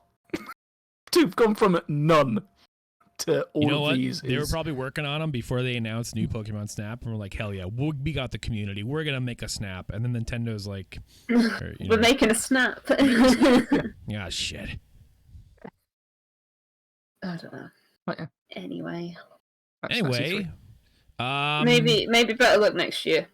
Yeah. I think, as far as reasonable expectations go, I think, against my better judgment, I was like, this year's going to be fucking huge because everyone's like, we got 2 years of announcements. Yeah, it's going to be sick. And, it was another COVID year of E3, for the most part. At least I'm grateful there was at least something. Yeah, it was fun. Last year was such a mess, though, because there were so many Yeah. conferences because everyone was hosting them. It was just a fucking And there mess. was no consistency as to where they would be, when they would be. Yeah. We still haven't seen EA as well. Oh no, Fun fact. Forgot about that. that wasn't a fun fact at all. What? How am I going to know what expansion of The Sims is coming out? Get ready. What about? Was Battlefield? Battlefield is on Microsoft? Xbox. Yeah, game looks cool. I Yeah. forgot to bring that up, but I don't know much to say on it besides there's guns and it looks fun. It is what it is. Got a grappling hook. Halo was my FPS of the show, so that's what I cared about most. Yep. So let's catch up, talk about a little bit what we've been up to, what we've been playing. I wanted to start. So last year when we last recorded, Last episode. deep in the woods of COVID, one of our main discussion points, Abby and Kinross, both of y'all were kind of starting or in the middle of your journey through 14. Yeah. I think we had just finished, or were just about to finish, A Realm Reborn. And, it was fun for me to listen to your impressions on the game. And here, let me just change this really quick for everybody, for timestamp reasons as well. There we go. Easy to know what we're talking about now. It was fun to listen. It's always fun for me to listen to impressions from people playing an MMO for the first time, especially during circumstances, that stopped us all last year from seeing folks and whatnot. But it was fun for me because it was like I still got to kind of be in that role of like, oh, I've played this game. I played it up through Stormblood. I rated a little bit. I can answer questions. But now you fast forward a year, June 27th, 2021, I am in the opposite role to where most of the time that I'm talking about Final Fantasy XIV with either of you two, it's usually me asking you the questions now. So in that time span, in a year, how does it feel to go from like, oh, I'm starting out this MMO, I like it, I'm new, it's fun, it's a great way to engage with my friends, to being like a master? How does it feel to go from a sprout to a master in 11 months' time? Is there whiplash there? Is it info overload? How are you finding the game a year out, basically? Okay, well, I had a stream yesterday where I basically had a bit of a rant about it. However, one thing that I'm really glad is that I don't know if you've seen the 9.1 update to Shadowlands, World of Warcraft. I have. Where Phil explained it to me in a way that was like, imagine if in the next patch of Final Fantasy, you had to, by hand, destroy your own relic weapon and then start the grind all over again, basically to get a materia slot in it. Right.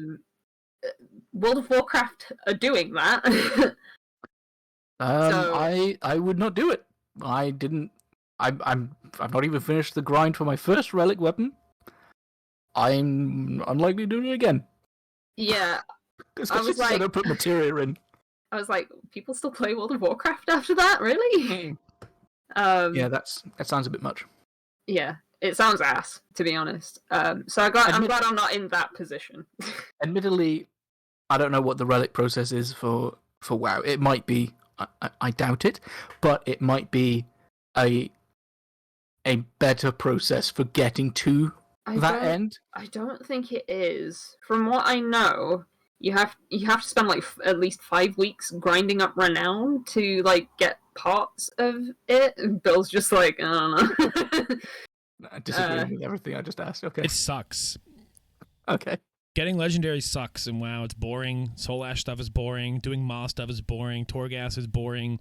There's no excitement in any of that, so like all I can really do is look disgusted when it's discussed because it's bad. It maybe not so much. It just sucks. That's all. Continue. I think from what I've understood of it, it's like rewarding players who have been subbed through these like 9 months of them not having a patch for doing Torghast like twice a week or whatever, because they already have like a bunch of materials to use for that new legendary gear or whatever. I don't understand World of Warcraft super well. Sounds awful. But I had like a rant on my stream yesterday where I've gotten to the point in Final Fantasy now where I've basically done everything that I want to do in the game that I can do with either a small group of people or on my own. So I would like more solo stuff in the game. I would like, like a Savage raid or like an Ultimate raid, but for one person in the game. I think that would be sick. But yeah, I went from a Sprout exploring Eorzea for the first time in May of 2020. And now we're coming up on, we've had the last patch before Endwalker. I have a house now. I got married in the game. Like, I'm pretty settled in Final Fantasy now. It's nice to have like a regular game that I just go to for either social interaction or to make some like progress on my character, because there are still a couple things that I want to do. Like, it's nice to have a game that's like been sort of consistent through this last like year and a half of being in lockdown.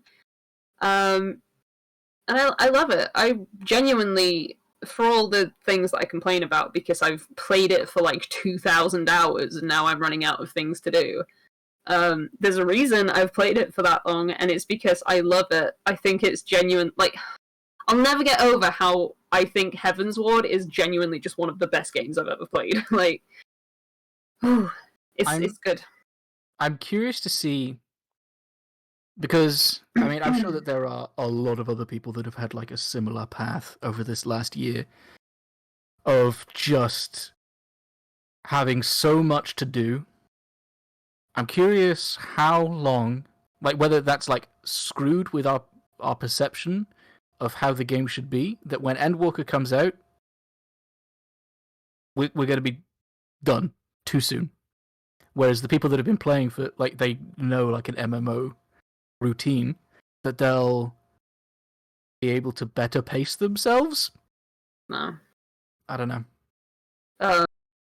What I know is that I'm really looking forward to doing stuff that, like, in Endwalker, the things that I'm looking forward to doing are obviously, like, MSQ, new dungeons, new raids. Like, I'm obviously excited for that. We're starting up a static for RFC to do some Savage raiding, which I'm really excited about, because I feel like I really want to get my my teeth sunk into like high-end content, and we don't really have like enough bodies for it as it currently stands, and it's kind of like the tier is already over, so to speak. I'd like to go back and do some like Savage Eden raids for sure, but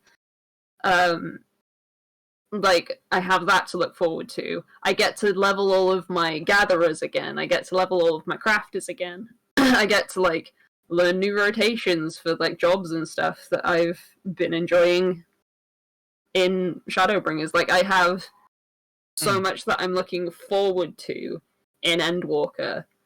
And that's not even mentioning me getting a house in Ishgard, because like that's going to be the highlight of my life, I think, is getting a house in Ishgard. But yeah, and as Steen has mentioned, I would like to announce that I am officially becoming a full-time Island Sanctuary streamer in November. Because if you take Final Fantasy, which is a game I love very much, and put Stardew Valley in it, then I'm never going to stop playing it, you know? I have so much to look forward to in the expansion. And, like, as time has gone on, the dungeons have gotten better, the raids have gotten better. Like, I really love this game. And And I just want Bill to play more of it. Every time I see him log on, I'm like, oh, there he is. There's Salt and Vinegar. There he is. Coming to play the game, and then he's like gone in 20 minutes. So yeah. I usually log on when y'all are sleeping and leveling my dancer. I got my dancer to 69 Friday, yes. So nice. I'm getting there. Yeah. If you ever want to know about dancer rotations, if you want a teacher, you just let me know. It's like my thing. I'm the dancer, so see, that's what I mean. The roles have switched. I like being in the questions asking role more than I like being the person who gets the questions asked to me. Yeah, so, same. I'm happy to be the person who has to ask now, because it's like I don't have to think. I can just ask somebody. You know what I mean?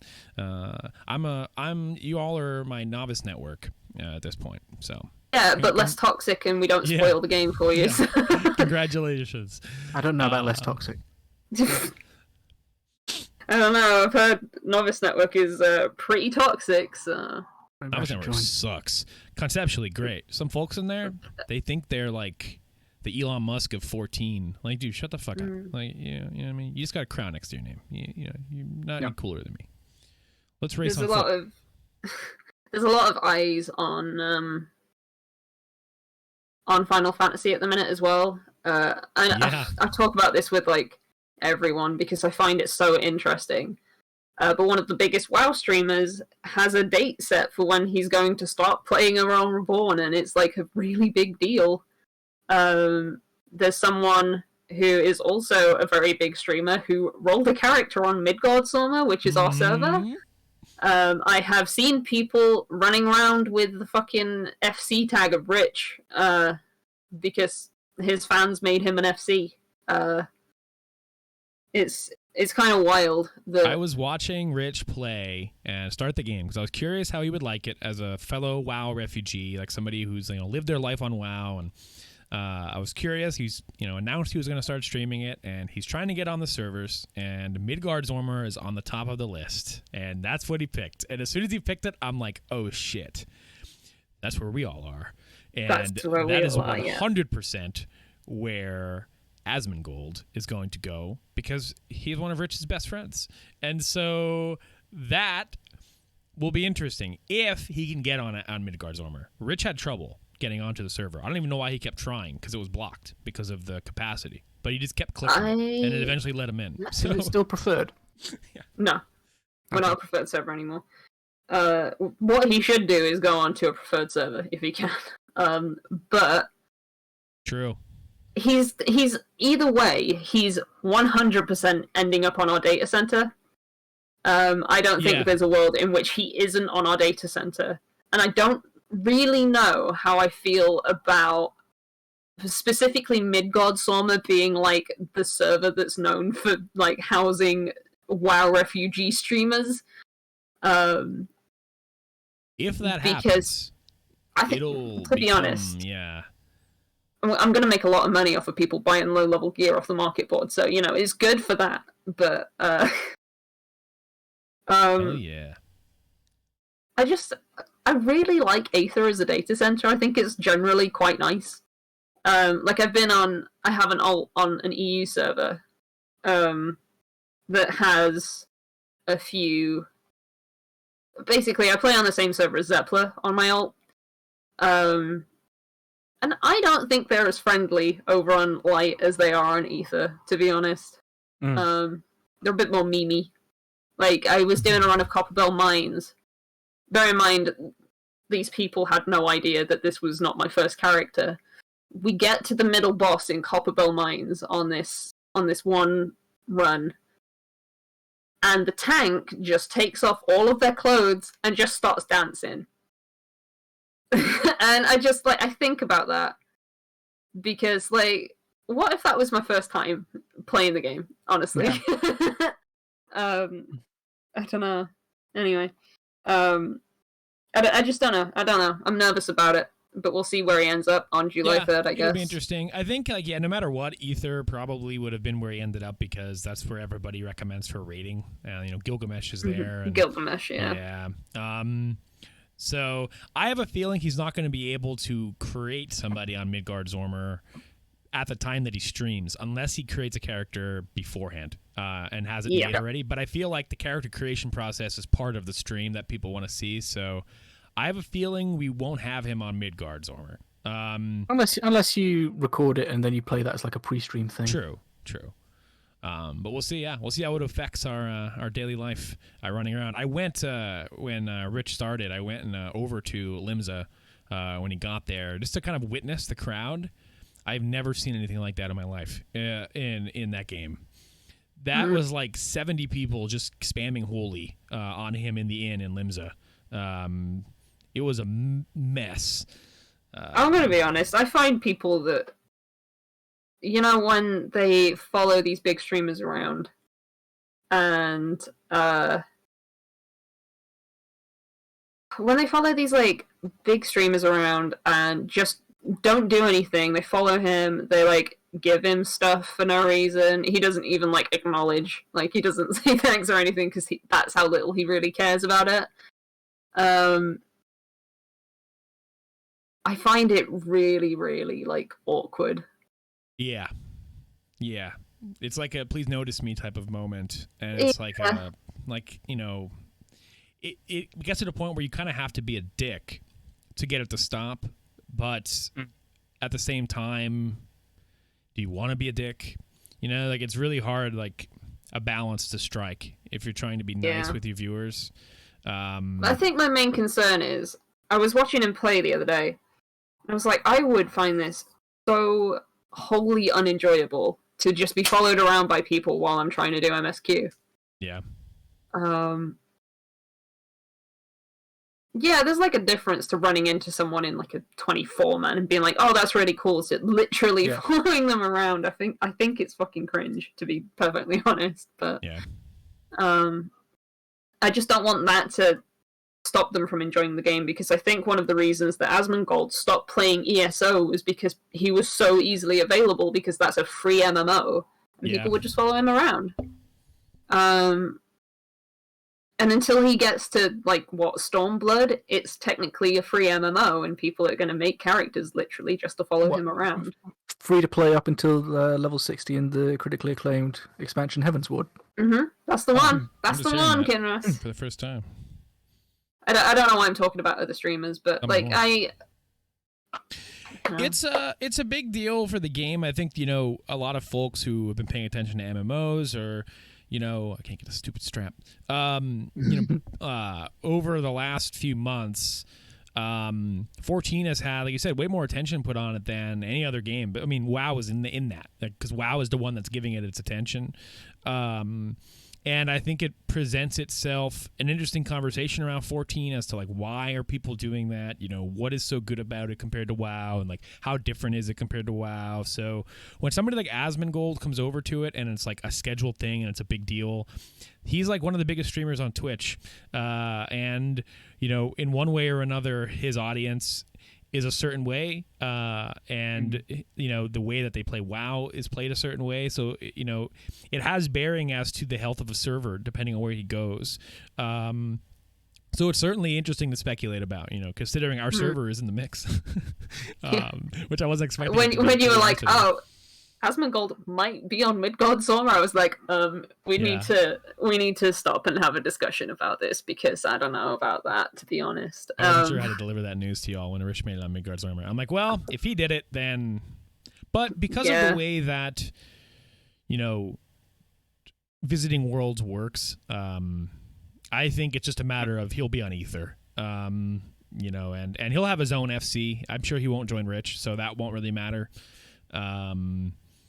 In terms of like wanting to be on the same server as him and joining his FC. So it'll be interesting to see what happens with the game and the server, and how that all carries out over the next few months into Endwalker.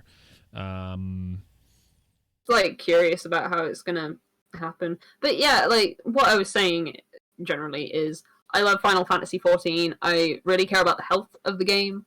I hope that this is a good thing. I have done basically everything I want to do. I'm just finishing up some last little bits. And then I'm like ready. I'm ready for Endwalker. I've got my Gil. I've got got my mounts, got my minion. I bought an Anteater minion the other day. It's the best thing I bought in the entire game, the entire time I've been playing. He does the angry, intimidating Anteater T-pose. I love it. Yeah, if anyone ever wants to play Final Fantasy XIV, I can't recommend it enough, especially since it's got a free trial that goes up to level 60 with a critically acclaimed expansion, Heaven's Ward. And I think another thing that I really like about Final Fantasy XIV as well is the development team. Very big fan of those guys. Can't believe they made me fucking cry at FanFest by saying that the music, like their main music composer, Soken, was battling cancer when he wrote one of the best songs in the game. I love that development team because you can just see how much they love their game and appreciate their fans. Like, I care about this game so much, to the point where I really haven't played much else over the past, year. Since we last did an episode, I can't think of anything notable that I played. Yeah, that's why I figured I would lean into that question a little more, starting with this segment of the show.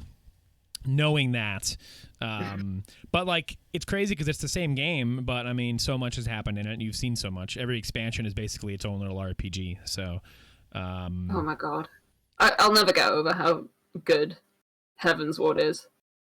I think it might be one of my favorite JRPGs, just on its own, by its own merit. If you include the Dragon Song War patches, it's just so good. But yeah, if anyone ever has any questions about 14, I'll do my best to answer them. If you want. I'm just watching. There we go. Yeah, Abby's that way. Yeah. Yeah, I fucked up the points. I'm no help. Yeah. I'm no help. Yeah, that's what I was trying to do.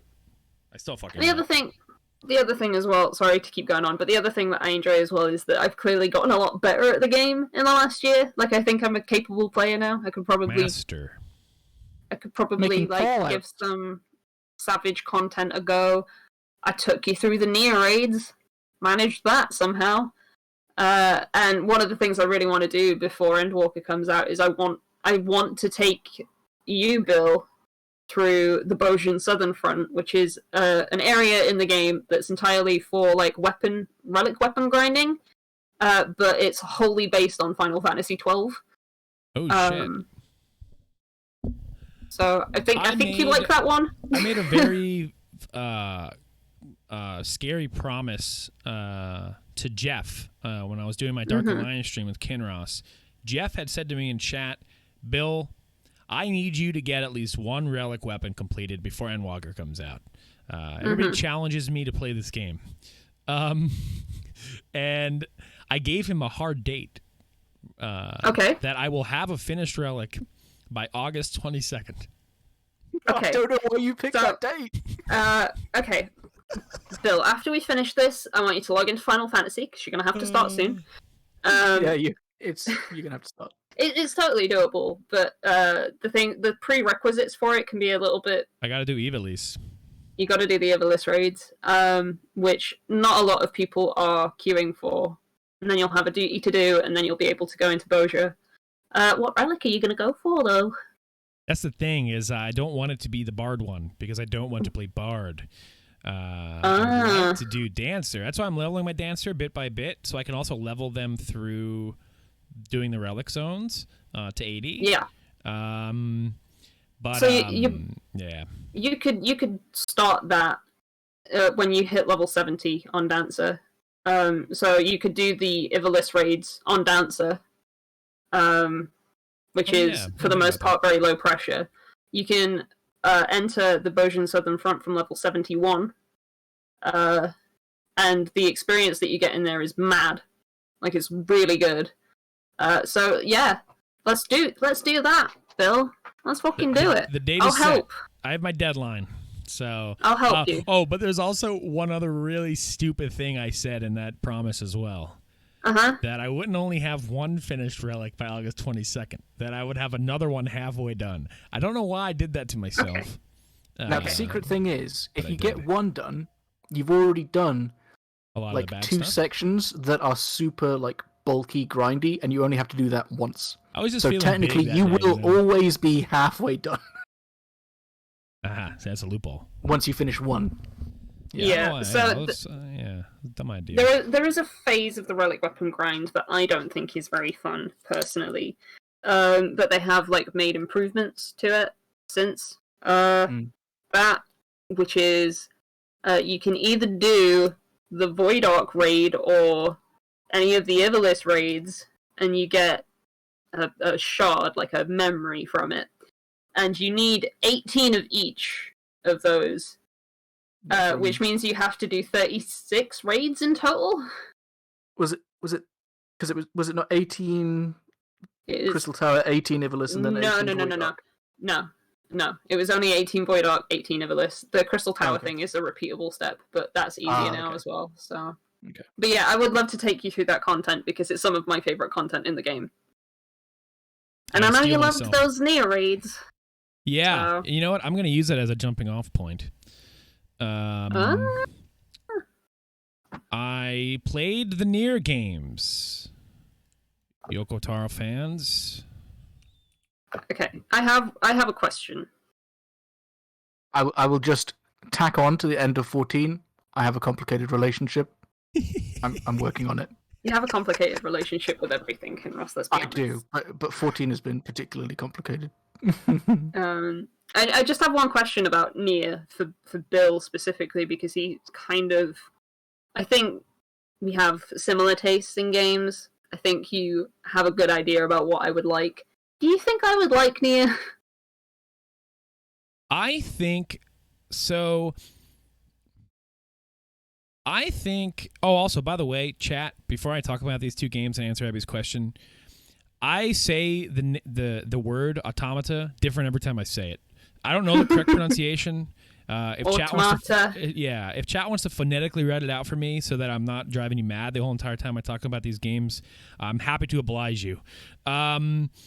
So, would you like Nier? I think so. I think you would like Automata more than you'd like Replicant, but also at the same time, I'm somebody who bounced off Nier twice. Automata, to be precise. Right. Yeah. I played it at launch or close to launch, around after I finished Persona 5, and then so I don't know what happened or something came out. I just kind of got sick of navigating the map. I wasn't a big fan of the map, I remember back then, and I was just annoyed tracking the side quests. And admittedly, that gets way easier, and I should have kept playing basically. And I had tried it again recently, last year. No, it was earlier this year, because there was a debate between starting Final Fantasy XIII or Nier Automata. It was my Twitter poll, and everyone picked Nier, and I started it, and I died, and I got ending W, or one of the bad endings that they troll you with, and I had to redo the whole tutorial, and I'm like, you know what? I'm just going to play as Lightning. So I uninstalled it, and I moved on. So I found that Replicant was an easier way. I mean, and chronologically, it is connected and comes before Automata.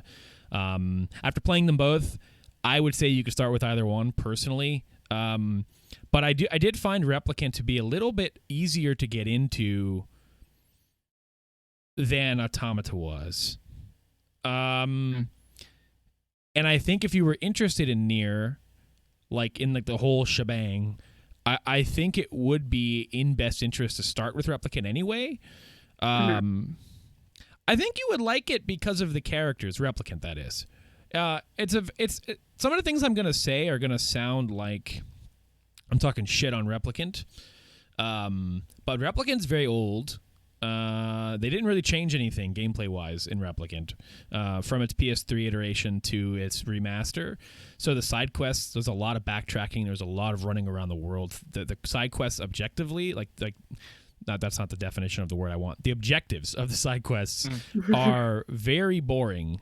Pick up some lizard tails, get some yak hide, do whatever. But they all world build really well. So the game is really enjoyable in that regard. But the characters in the story carry Replicant so hard that it's worth playing. And I think you would actually enjoy those characters, Ebby. Like Grimoire of Ice, I think you would enjoy. I think Ray Chase does a really good job as the protagonist post-time skip. Got Ray Chase in it. No one told me that. Yeah. Your main party consists of Ray Chase, Laura Bailey, and Liam O'Brien. Oh my god. Yeah. I think it's Replicant is more of a traditional Now, this sounds stupid, when discussing it in any sense, because these aren't traditional video games in an RPG way. For the most part, they're so weird, and structurally, to see the whole story, there's nobody else who's made a game like these. It's just Yoko Taro's, crazy ass head. But I think Replicant is more of a traditional RPG in the sense of like you jump in, your sister's sick, you're trying to find a cure for her. Here are side quests. Here's a quest hub. Here are villages. You go to different towns and see their culture and world build, and then the story gets wild. So I think Replicant was easier for me to get into than Automata, and like I think the ending system is a little more straightforward, and so I think you would. That's a long way to say yes. I think you would. It's just that, like, it's good to know what you're getting into. You know what I mean? Like, depending on which one you're starting with. I have an adjacent question. I am trying to make my way through Replicant. Oh, you started it? I didn't know that. Yeah. I didn't bring it up because A, I'm not very far, and B, I'm like, don't know how I feel. Because of like the whole, the actual story is in the multiple endings. If I make it to the end of ending A, and I'm still not sold, should I keep going? Like, is it literally just story stuff that changes, or here's and if I'm like, gonna say I don't care. Yeah. It's hard to discuss. I know what you mean. It's hard to discuss 100% because ending A actually takes the longest in Replicant. Yes. So like that's like a pretty decent chunk of the game. And ending A deals with reveals that I think serve as its hook. And I do think that if you're not really interested in what's revealed to you at the end of ending A, to the point where you'd like to see the rest of the story, I think maybe not pursue the rest. And I know maybe some Nier fans would disagree with me on that, or like, no, have them see it through. But I do think that you get enough of the whoa kind of moment, like if we're talking about my trailer grading, you get sufficient oh baby moments in ending A that make you want to see the rest. And so I think if you get to the ending A and you're just kind of still not feeling it, I don't really know if it's worth continuing personally.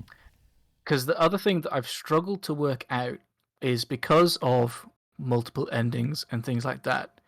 The how long is the game? It's really tricky. Like people say, Part A is like 20 hours, and then if you wanted to 100% it, it's close to 50, 60.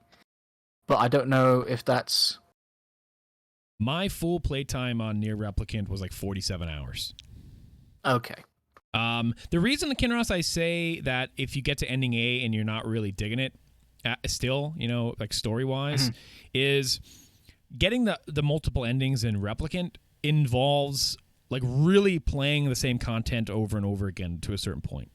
Whereas Automata kind of takes you through and like once you get to a certain point in those endings, after ending B, you're kind of just progressing through the game, at a certain point. Like from what bits I saw of Automata when Andy was playing, it was like, yeah, you play like the same campaign twice, and then it's 6 different games. Replicant, you are doing the same bits of story 3 times. First for ending A, ending B, and then you can get C and D on one save as long as you like load it up before you enter the final dungeon. So you're playing it through 3 times. A portion of the game. So like if you aren't enjoying the game post ending A, just know you're gonna have to play a lot of that game again. Twice. Now you could rush through it because you've seen it all, but there are new cutscenes. So like you can't just skip everything to make it faster. Like I thought I could. And I'm like, oh shit, wait, there's a lot of extra story. I think what I would do, Kinross, my advice for you is if you get to the ending of ending A and you're kind of liking it, but you're still not sure, start Route B. Route B recontextualizes and adds a lot of things to the story that you've already seen, and that's why I think the structure of these games is so brilliantly done. I think for those who really kind of buy into it and are interested in it and are enjoying it, that these games really fuck with you in the information that they present to you when they present it to you. I think these stories are paced so well, and I almost think, like, while it's annoying, I think it's really effective. The way that they deliver and make you feel about, oh, this is how I feel during Route A, and then, like, you're doing those same things again, and it's like, wow, okay, wait a second, I feel way differently about, like, you know, it recontextualizes it in a way to where it doesn't feel repetitive. Okay. If you're into the story, so that's why I say wait and see for your case. But that's fair. That's fair. So the reason that I was asking is because I did buy a copy of Automata. Mm. I bought a copy of it not that long ago. I've not started it up, but I would say, you know, it's because I, for some reason, bought it when I was in the middle of the fucking raids grind that is fucking Final Fantasy. Fire it up. I would say, after playing them both, like, I think you could start with either one of them, and I think Automata is the better game of the two for me personally. Automata is the one that just endlessly blew my mind to a certain point, to where, like, it got me to say very hyperbolic things on Twitter, and I continue to say these very hyperbolic things because I don't think any game ever made past this point will ever do what its ending does ever again. I don't think it's possible for anyone to conceptually come up with that, because it fits so well in with the game that I don't really know what other game would try it. So it's so unique in that sense that after the end of that game, all I could sit there and think was, like, I gotta talk about this with somebody. Like, I don't know who to talk about it with. Like, I can't talk about it because it's a spoiler. And so, like, I'm like, how do I properly convey the fact that ending E in Nier Automata is a very solely unique experience that is worth experiencing if you're interested in it? I think you would like Automata a lot, Evie. I really do think you would enjoy it. So if you bought it, fire that shit up and just jump into that. I was trying to do that thing. Yeah, I was trying to do that thing where I was, because I haven't really played much over the last, like, year, and all of my gaming now is social or for Twitch. That I felt like I probably could do with, like, a sole single player thing for just me. So I bought it like 2 months ago, and I still haven't played it. So, yeah, I will play it. There you go. That's my promise to you. Not by August 22nd, but I will play it. Yeah, give it a and shot. I think it's so exemplary that, like, I get it now. You know, like, it's one of those things where beforehand, and the catalyst for all this was the Nier raid. I mean, you know, going through the Nier raid, seeing the bosses and the music and, you know, just everything aesthetically, I'm running through it and I'm thinking in my head, like, damn, I like Nier, don't I? I should probably play this. Like, this is something that I loved so much. I loved doing that raid. I loved everything about it. Like, it was a pure awe at some of the bosses and the mechanics and the music, and just it was a blast. And so after it was done, I'm like, shit, the only way for me to get more of that is to play the source material, and to see what the hell's going on there, and to appreciate it and to love it, you know, and see if I would actually like it. And I did. I binged both games back to back. Nier Automata, I devoured that fucking game. So I get it. I get the cult behind Yoko Taro. You know, I understand now. Just as a reminder to myself, is ending E the credits one? Yes. Yeah. Okay. So, Kinross, have you played anything? Oh, so many things. So many things. Hyrule Warriors Age of Calamity.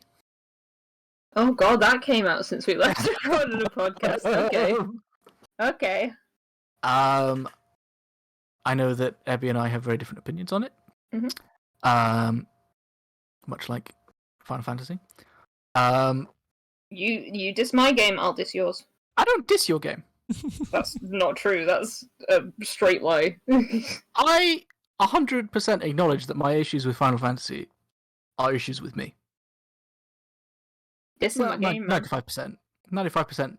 Some of it is the game. in that it's Mhm. ping. It's ping. Mhm. It's Midgard Storm. So this is like a rare instance.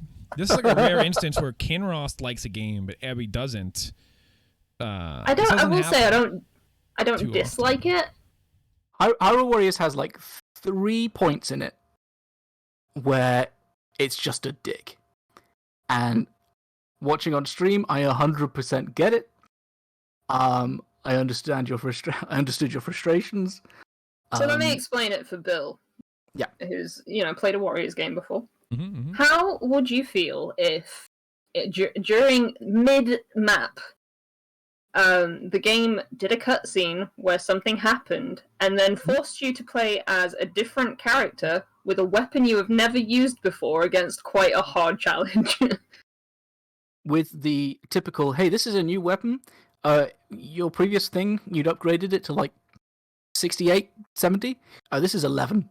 Like, item level damage, whatever the hell that number is. It would depend how cool the character is and how cool the weapon is. Otherwise, I play those games to watch 400 people die in a very easy way. That weapon is interesting when it gets more powerful. When you get it, it's pretty crap. Mechanically, it's interesting.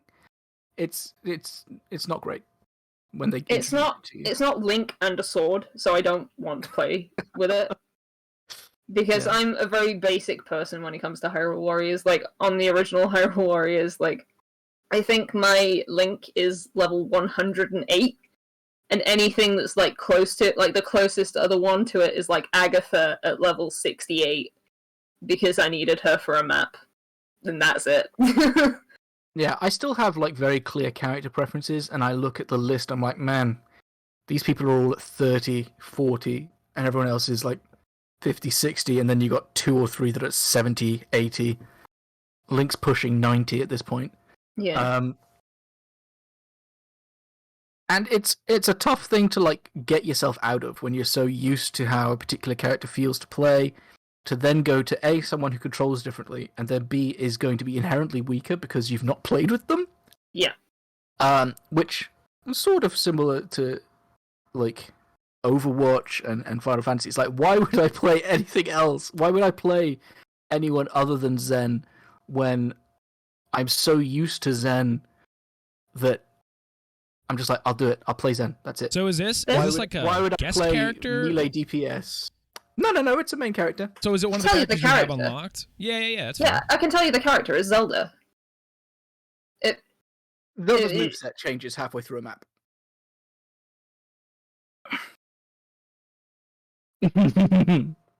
Delayed face reaction, but yeah. Speaking of Overwatch, very briefly though, I actually uninstalled it the other day. Oh shit! Oh, did you? Holy fuck! Gone. Crossplay. That sounds like a big step. I got it on Switch. No, I just uninstalled it. No, that's fair. I probably should. It's just taking up hard drive space unnecessarily, but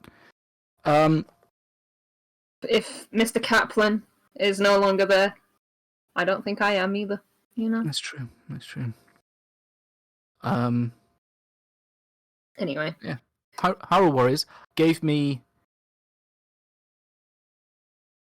if this story was in Breath of the Wild, I would have also it might have pushed Breath of the Wild to be absolutely 100% my favorite Zelda game, because it finally added a story. It managed to actually make people feel like characters. It was, Japanesey, gamey trope of anime. Some of the stuff that happened. Some of the stuff that happened. You're like, all right, fine. I guess you've done that. But I loved it. Can I ask you a question? Yeah. I don't know anything about it. I don't want you to spoil it necessarily. But is like anything in the story controversial in terms of like what it does with Breath of the Wild's narrative? Is there anything in there that would upset people? Yes.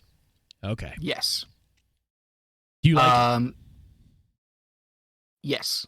Cool. All right. Like it so I think that there was miscommunication or something got taken out of context that they said that the game was canon.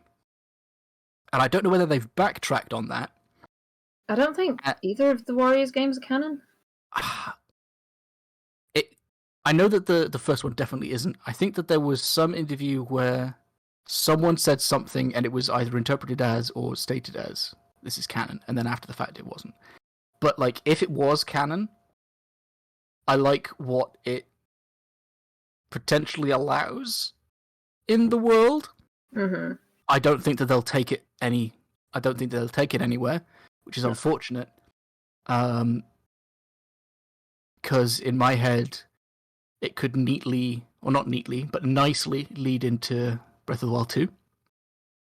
Like there are some things in there. I think that there are some things that could.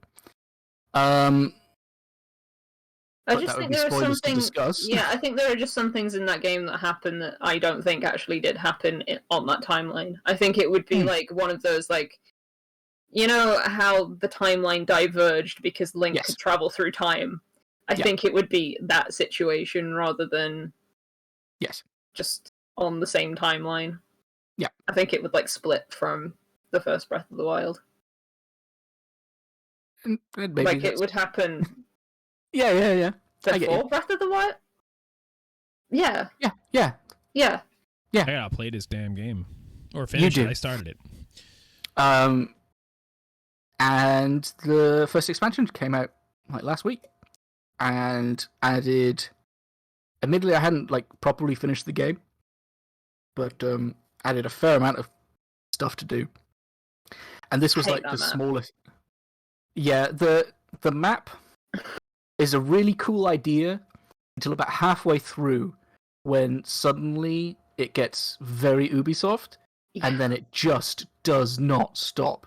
Like, after we're done here, I can show you a screenshot of what my map looks like now, and it's very Ubisoft. Yeah, it's a unique idea. I like that they tried it, but towards the end game, it is too much. And finding stuff is too much.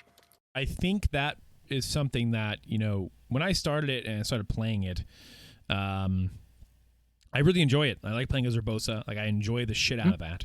And I love the look of the game. I do think that for my tastes and the way I like to interact with the Warriors game, that I think maybe the reason I didn't like keep sticking with it and like it wasn't really like I got to jump back in there and start playing it. I think it is that map. It just feels like a lot.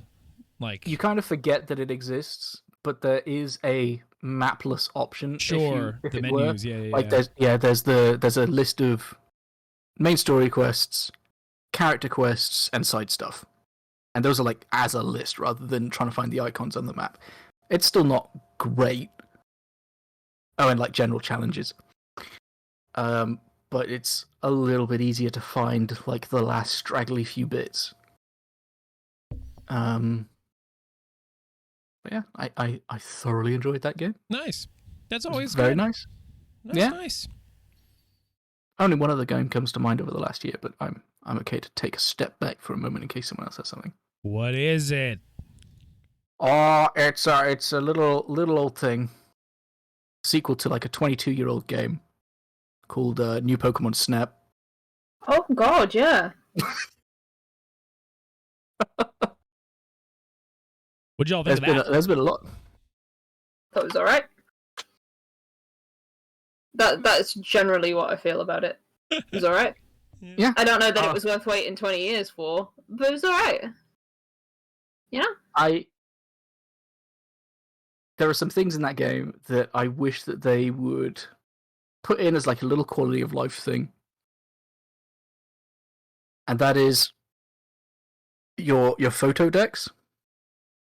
Like that entire section of the game where you can like see your badges and your stickers and your photos. That thing will always have that stupid "you have an unread message" type alert until you look at everything. And in the case of the photo decks, that means opening up every single picture for every single Pokemon that you have taken and added to the dex. So for every single Pokemon in the game, you have to open up 4 photos to get rid of that to mark that as red, and that pisses me off. So I deliberately do not go in there. Yeah.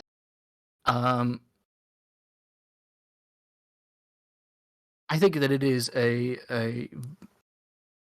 nice expansion to or nice revisiting to one of my favorite games on the N64. Mm-hmm. I only had like 7 games on the N64, but it counts.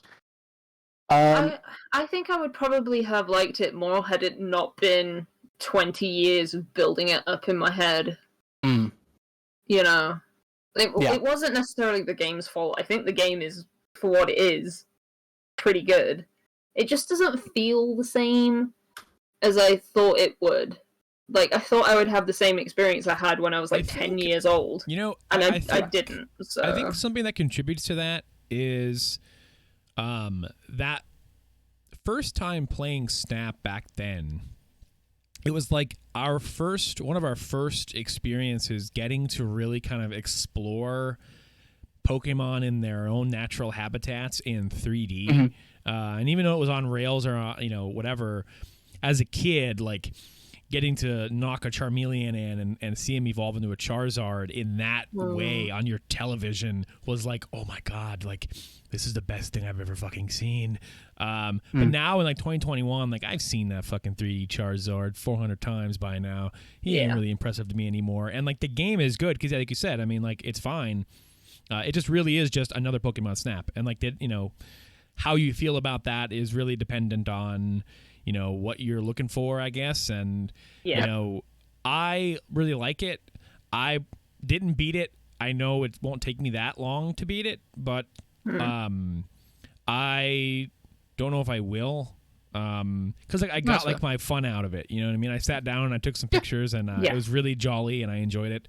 But yeah, it hits you, I feel, of like, do I actually really want to binge this? Like, this game is fun. Yeah. I don't think there are moments in New Pokemon Snap that there were in the original. Like when you evolve the Charmeleon into Charizard, or when you throw a Pestiball at the hedge at the right spot and then like a Scyther pops out, or when you see the Jigglypuff singing, or you see Articuno for the first. There's nothing that's that cool. There's not any spectacles. Ooh, no. Remind me, MinMax YouTube channel did a video on the development of Pokemon Snap, like the story behind how it came to be, what happened, why that game exists. Very interesting video, and really like contextualizes that game. It wasn't a Pokemon game, was it? They just decided, you know what, we'll throw a Pokemon in it. It's interesting. I'll link it to you guys after this video. Yeah. I know that's bad for, hey guys, people watching this. Hey, that's no information It'll for be you. in the description. But it's really good. I really recommend that. It is so interesting. It's 100% worth watching. I do like how they addressed, like, so the original Pokemon Snap had like the spectacle stuff of puzzles to solve, I guess, that would lead to cool things. But it did have a very limited sort of replayability option once you knew that stuff. I like that they, in some cases, didn't quite succeed, but that they addressed that and had courses evolve over time by sort of I like that. The level system, and you can see it in different stages and night and day and different things like that. I like that option. Sometimes it can get a little bit fiddly when you're doing those quests, those requests to work out what level you can actually do it on. Like there's a couple where I was convinced that it was bugged, that it just wasn't working. But it was just because I was doing it on level 2 instead of level 3 or whatever, and then whatever I was doing, I think I was trying to lead a Pokemon to somewhere, and that was what I was meant to do, but I was doing it on the wrong level. I think as an idea, the level system is okay. I think in practice, though, it's not very fun. Mhm. This is just my personal take on it, but like at some point you end up just going through the same level over and over again, trying to get a slightly better picture of a Pokemon you already have a picture of, because you don't know where anything secret is. Yeah. And you just need like a few thousand more experience to unlock the next one or to max it out or to whatever. Yeah. And I just don't like, it's not fun when it makes you replay them. They should make you want to just replay them to get better photos, in my opinion. Yeah. I think that part of that is like a consequence of adding so many more Pokemon that if maybe there are secret Pokemon to find, but it's really hard to spot them when you're so constantly distracted by 10 more Pokemon on approaching or just going by, and you're not going to think, okay, well, I'm going to try and interact with that thing over there that's got nothing on it, because you're already being like drawn to specific things. Yeah.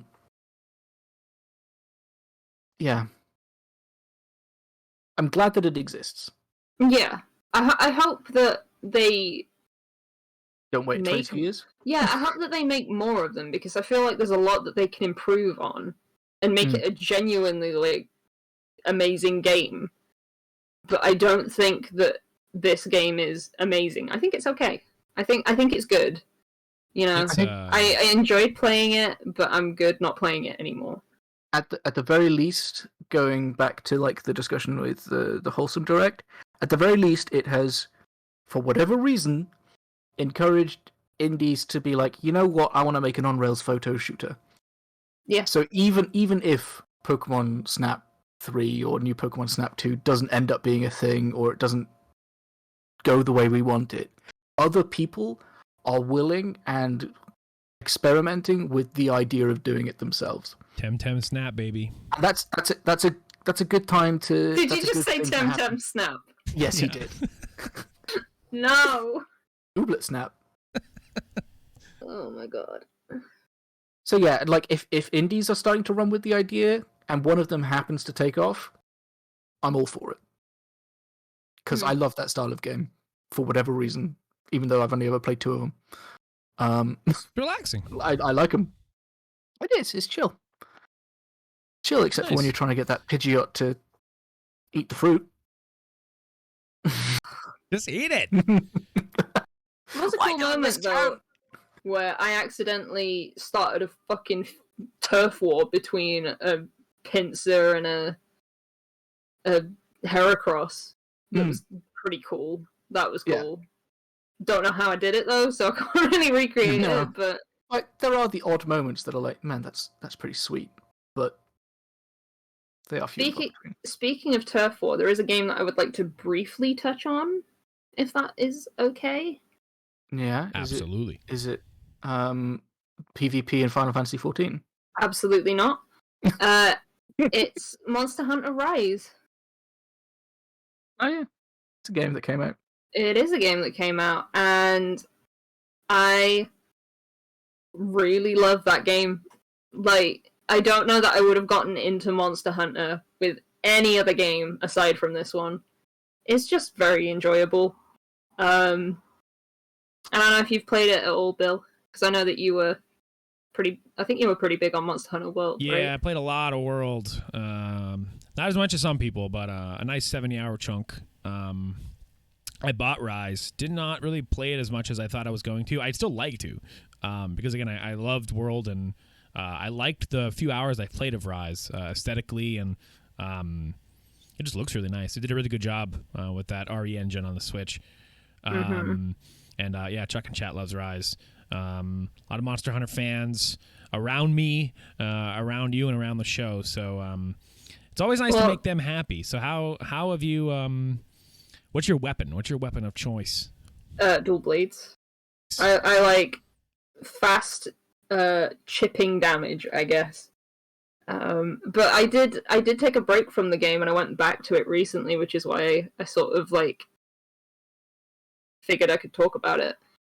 I am Hunter rank 6, and the friend I play with, Chris, is like Hunter rank 142. because I just like missed out on like there was an update to the game or something, and apparently it's just real easy to get Hunter rank now. Don't really know too much about it, but I didn't realize it went that high. I thought it was like max 10. No, it goes up to 999 now. Man, I was like rank 2. Yeah.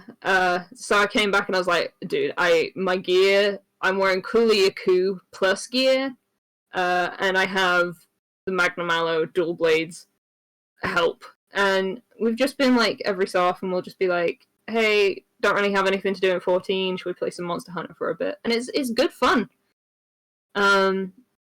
So I guess there is that I've played and experienced for the first time. And then like suddenly everything Monster Hunter is just like sticking out to me like a sore thumb. Like we've been grinding out the Rathalos fight in 14 to get the Rathalos mount. We collectively are probably going to play Stories too. Looks really good. Forgot to bring that up during E3 talk. I think that game shows really well. Game looks nice. Yeah. If I can have like a baby Kuliaku follow me around, I'll buy the game. Like that's all I need. I think Kuliaku is just the best. Is that the poison monkey? No, that's Bishaten. The Kuliaku is the bird that holds like a pot. That's his whole thing. Is just a bird that has like a pot. the dodo. Yeah. Oh, okay. I saw that in the demo. Yeah, I really like Monster Hunter, and I didn't think I would. So there you go. You should try out new stuff from time to time, because I wasn't actually planning on buying Monster Hunter Rise, but it was bought for me as a Christmas or birthday present. And it showed up, and I was like, "Well, guess I'm doing this." He has his safety rock. He does. He has his little safety rock, and he bounces on. It's so cool. Oh. But yeah, like every fight I've been in and experienced, I've enjoyed. Like, there's no monster that I can think of that I'm like, I have to grind this out, and I hate that I have to grind this out because it's not fun. All of them are fun. So if you haven't checked out Monster Hunter Rise, you absolutely should. I know that's probably preaching to the converted or whatever. But that's like something that, I really liked about World, and obviously, once I finally get around to it, I'm going to enjoy about Rise as well, is that there's really no other game that does like a boss fight or an encounter quite like Monster Hunter, to the point where like it is fun to just kind of do it over and over again, because they are so dynamic and fun and unique, and you could tackle them in so many different ways, and every weapon plays differently, to the point where like you could fight the same monster 20 times in a row and kind of have a different feel and cadence to it that nobody else has really ever kind of perfected. And that's why the series is so beloved to this day. It makes me happy to see friends trying new stuff. It makes me happy to see series like this come out with games that attract new fans, because like for the longest time, and I could put this to Yakuza adjacent as well, is that a lot of these games kind of have stuck around with their niche audience for so many years, and the West particularly sometimes doesn't always get treated as well with releases for games in some of these series. And so to see Monster Hunter kind of reach the peak that it is at currently, with people, the success that it has found with World and now with Rise, and mirrors Yakuza in a way to me, to where like Monster Hunter fans are having a time of their life, Yakuza fans are having a time of their life, and people are jumping onto these games and giving them a shot and realizing, oh wow, shit, I love Monster Hunter, like this is good, this is what people have been talking about for so many years. And it's weird as well to see that. Yeah, I always, when they had that like 3DS game come out, I watched so many people play that game, and I was like, this is just too much for me. This is next level, like too much.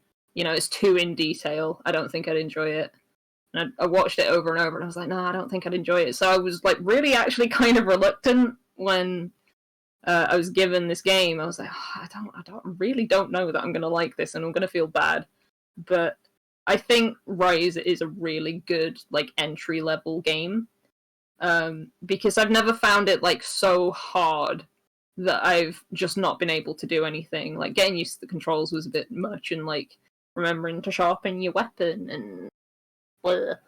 I think that's still me. I think that 4 games in, I need to accept that I'm too smooth brain for Monster Hunter. Like I've tried and tried. I think I just need to stop. It is too much for me. Yeah, I think I'm kind of lucky because this is the first Monster Hunter game that I've actually played myself instead of watching other people. Like, I think if I watched people play this, I'd be like, "What? What is this? Hello?" But now that I've played it, and I've played it with people who have played Monster Hunter before and could sort of talk me through it and tell me what kind of gear I need, what kind of weapon I would like, so I didn't really have to go through like crafting a bunch of weapons and going, nah. I didn't have to go through any of the like stuff that kind of scared me. Like, I think I don't know. I think I had a really good first time experience with it. And I'm excited for like Stories 2. I probably won't play it straight away because, 14. I'm not committing to playing anything right now that's not 14. But for Counter Strike again.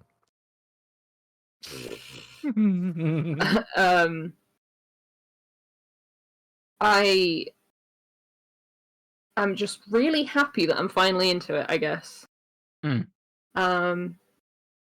Because it's just something that I've looked at and I've thought, like, players of this game are just so big brain. Like, they've got the biggest brains because they understand this game. And it all came from me trying for like 10 minutes. I tried, was it Monster Hunter Tri that was on the Wii? Yeah. Yes. Yeah. I loaded that game up and instantly could not figure out what to do. So I was like, nah, not for me. Like, I don't get it. Yeah. But I'm glad that now that I'm 30, I've figured it out. It's the magic year for, getting into games that you aren't sure you're going to like, I got into Nier, you got into Monster Hunter. It's the magic year. I mean, I'm 29, but I'm pretty much 30. This is the way it works. I'm like You're basically already 40 at that point, to be honest. Yeah. From the way that people about being 30, you might as well just die. I'm waiting for my game. It's gonna come. I'm sure of it. One day, I believe. You're not quite 30 yet, What did this bill? Well, I haven't got my game yet because I haven't hit 30. I was trying to comfort you, but No, because the thing is, Steelers, I suck at puzzles. If you ever watch me stream those, I'm brute forcing them. Kenos, you don't have to be. Listen, you don't have to be good at a game to enjoy it, man. It certainly helps. Nah, you don't have to. I'm absolute dog shit at Monster Hunter, but but this is, I think, part of why you and I ended up with such different experiences. This is like no slight to anyone. I want that on the record. He's slighting us. I ain't slighting no one. Your experience of both sort of Final Fantasy, to a certain extent, and Monster Hunter is much more social. And I don't end up that way. So, what was I? I can't even remember now. I read a text message and I got distracted. It's all over. God. Oh, because you've got like that social element, helps when you're not necessarily good, because you're like, no, you can have a laugh about it and be like frustrated together or whatever. I'm gonna be honest, I don't think I've ever been good, like really good at a video game. I don't need to be really good. I'll take acceptable. But like when it feels like you suck and you're just there on your own, it helps to be good at a game to be able to enjoy it if you don't have someone else along for the ride, I guess. And that's partly on me, as always. But sometimes it's just like, yeah, you know what, people aren't around at the same time, or up for this, that, or the other. So it ends up being, okay, I can't enjoy this on my own because I suck. Mm-hmm. I'm done. Fair enough. That's where I come from when I say that I need to be good at a game to be able to enjoy it at this point. good being like a sliding scale of whatever, not like a pro. But I'm gonna be a pro. I'm doing that new Ultimate when it comes out in Final Fantasy. I'll tell you that much now. Might not be for a few years, but I'm doing it. Hell yeah. Anyway, that's all I've got to say on Monster Hunter, really. Nice.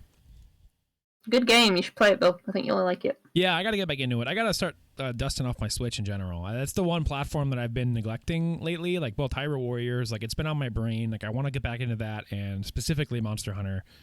And Mario Golf. Mario I Golf. want to pick up as well. Yep. But I want to ask you a question, Bill. Mhm. Because I don't know if you know, but my favorite game is No More Heroes. Yeah. Yeah. Really love No More Heroes. It's on the Switch now. Do you think you'll ever play it? yes. It's on PC now as well, actually. Yes. If that... I would like to play it. I would like to play 3. Like, that's something I would like to be a part of, you know, when it comes out. So I would like to play these games. So I think I will. You know, I played through them on stream like a few months ago. They're like 10 to 12-hour games. They're not very long. So you could very easily do that before No More Heroes 3 comes out. I want as many people to be on this No More Heroes 3 train as possible, I'm going to be honest. So, you know... You have my word. If you could do that by August 22nd. I don't know when the game comes out. I think it might be almost deadline. August 22nd. You can save my life. No More Heroes. You do have to play Travis Strikes Again for full context, but I'm going to be honest, it's not very good, so probably just skip that one. No More Heroes 3 releases on the 27th of August. 27th, there you go, you got 5 more days. You got 4 days! 4 days between your relic, 5 days between your relic and getting all of No More Heroes done. A lot of commitments, to be fair, but, you know. No More Heroes is not nearly as big of a commitment. So. Fair. But yeah, that's basically it from me. Like, I have I think of anything else you might play. one more thing I'd like to talk about, and then I am done, and then we could set the date for June 27th, 2022. I put it in the calendar already. Final Fantasy VII Intermission. I played the Yuffie DLC. I want to talk about that briefly. I am on record as loving 7 Remake. It's in my top 10 for last year. Still love that game. Love the music. Love the combat. Did 7 Remake release since last episode? Or was that in February? It was before. No, it was in like April? March 20. March or April. Right. Yeah. Cool. And so, you know, the wait for Remake Part 2 is absolutely excruciating. It's going to continue to be excruciating. I don't know when we're going to see it. It is sad. It is absolutely torture. So it is nice of them to do this, and I hope, I don't know if they said there will be any more. I think they said no. But I would like it if they would give me at least one more of these before Remake Part 2, because my final playtime was like just about 6 hours on this. I did just about everything. There's some stuff that unlocks after you beat it that I didn't go back in and do because I'm not particularly skilled enough to do like some of those harder VR fights, so I just kind of don't worry about it. But I did all the stuff that's available to you on a playthrough, and I love this thing. This is a really good piece of DLC, and I don't play DLC very often. Everybody knows this. It's very rare that I go back in for DLC, but I'm so absolutely goddamn thirsty for more of Remake that I played this one. And I beat it in a night. This is so good. This is what the main things I was curious about when I finished Remake Part 1. The things I'm most excited about, because I love the combat so much. I love the differences in styles. I love the way Tifa plays, Barrett plays, Cloud plays. Like, there's a difference in all of them. None of them feel the same. Oh, and Aerith. I forgot about Aerith. My actual my favorite to play as. That's weird that I would forget her. And the thing I kept thinking about was like, man, how is Sid going to play? How is Vincent going to play? How is Yuffie going to play? And so it was exciting to me that I didn't have to wait to get to experience that. Like, how are they going to adapt certain character styles to the combat system in 7 Remake? And I am more excited for Remake Part 2 than I ever was. I mean, I've always been excited for it, clearly. I'm talking about it in a way that somebody who hasn't eaten in 7 months talks about food. But I am like, I don't know if I like that this exists, because now it's even, the weight is even worse. Because Yuffie's combat style is so fun. And the way that she synergizes with Sonon, who you don't get to control the way you do in 7 Remake. You don't get to swap, but you can activate a synergy, and both of them attack together, and you unlock different moves. But the way that the Red 13 situation. Yeah, exactly. And the way Yuffie gets around and uses her like ninja moves is just so addicting. The stagger meter is still so addicting to Phil, and I know I don't know much about it.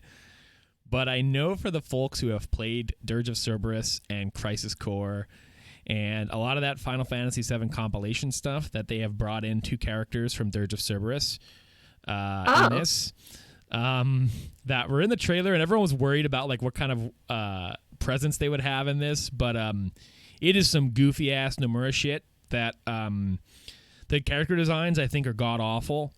And really, I think that's the weakest part of this DLC. As somebody who knows nothing about Dirge of Cerberus, the existence of Vice and Nero, I think his name is, they are absolutely hideous.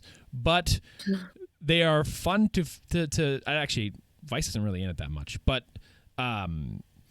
it was fun. They did a lot of reusing of areas from 7 Remake. This is a DLC that I understand why it exists, because it's mostly exploring Midgar and exploring the Shinra building. There's 2 story chapters and it's over.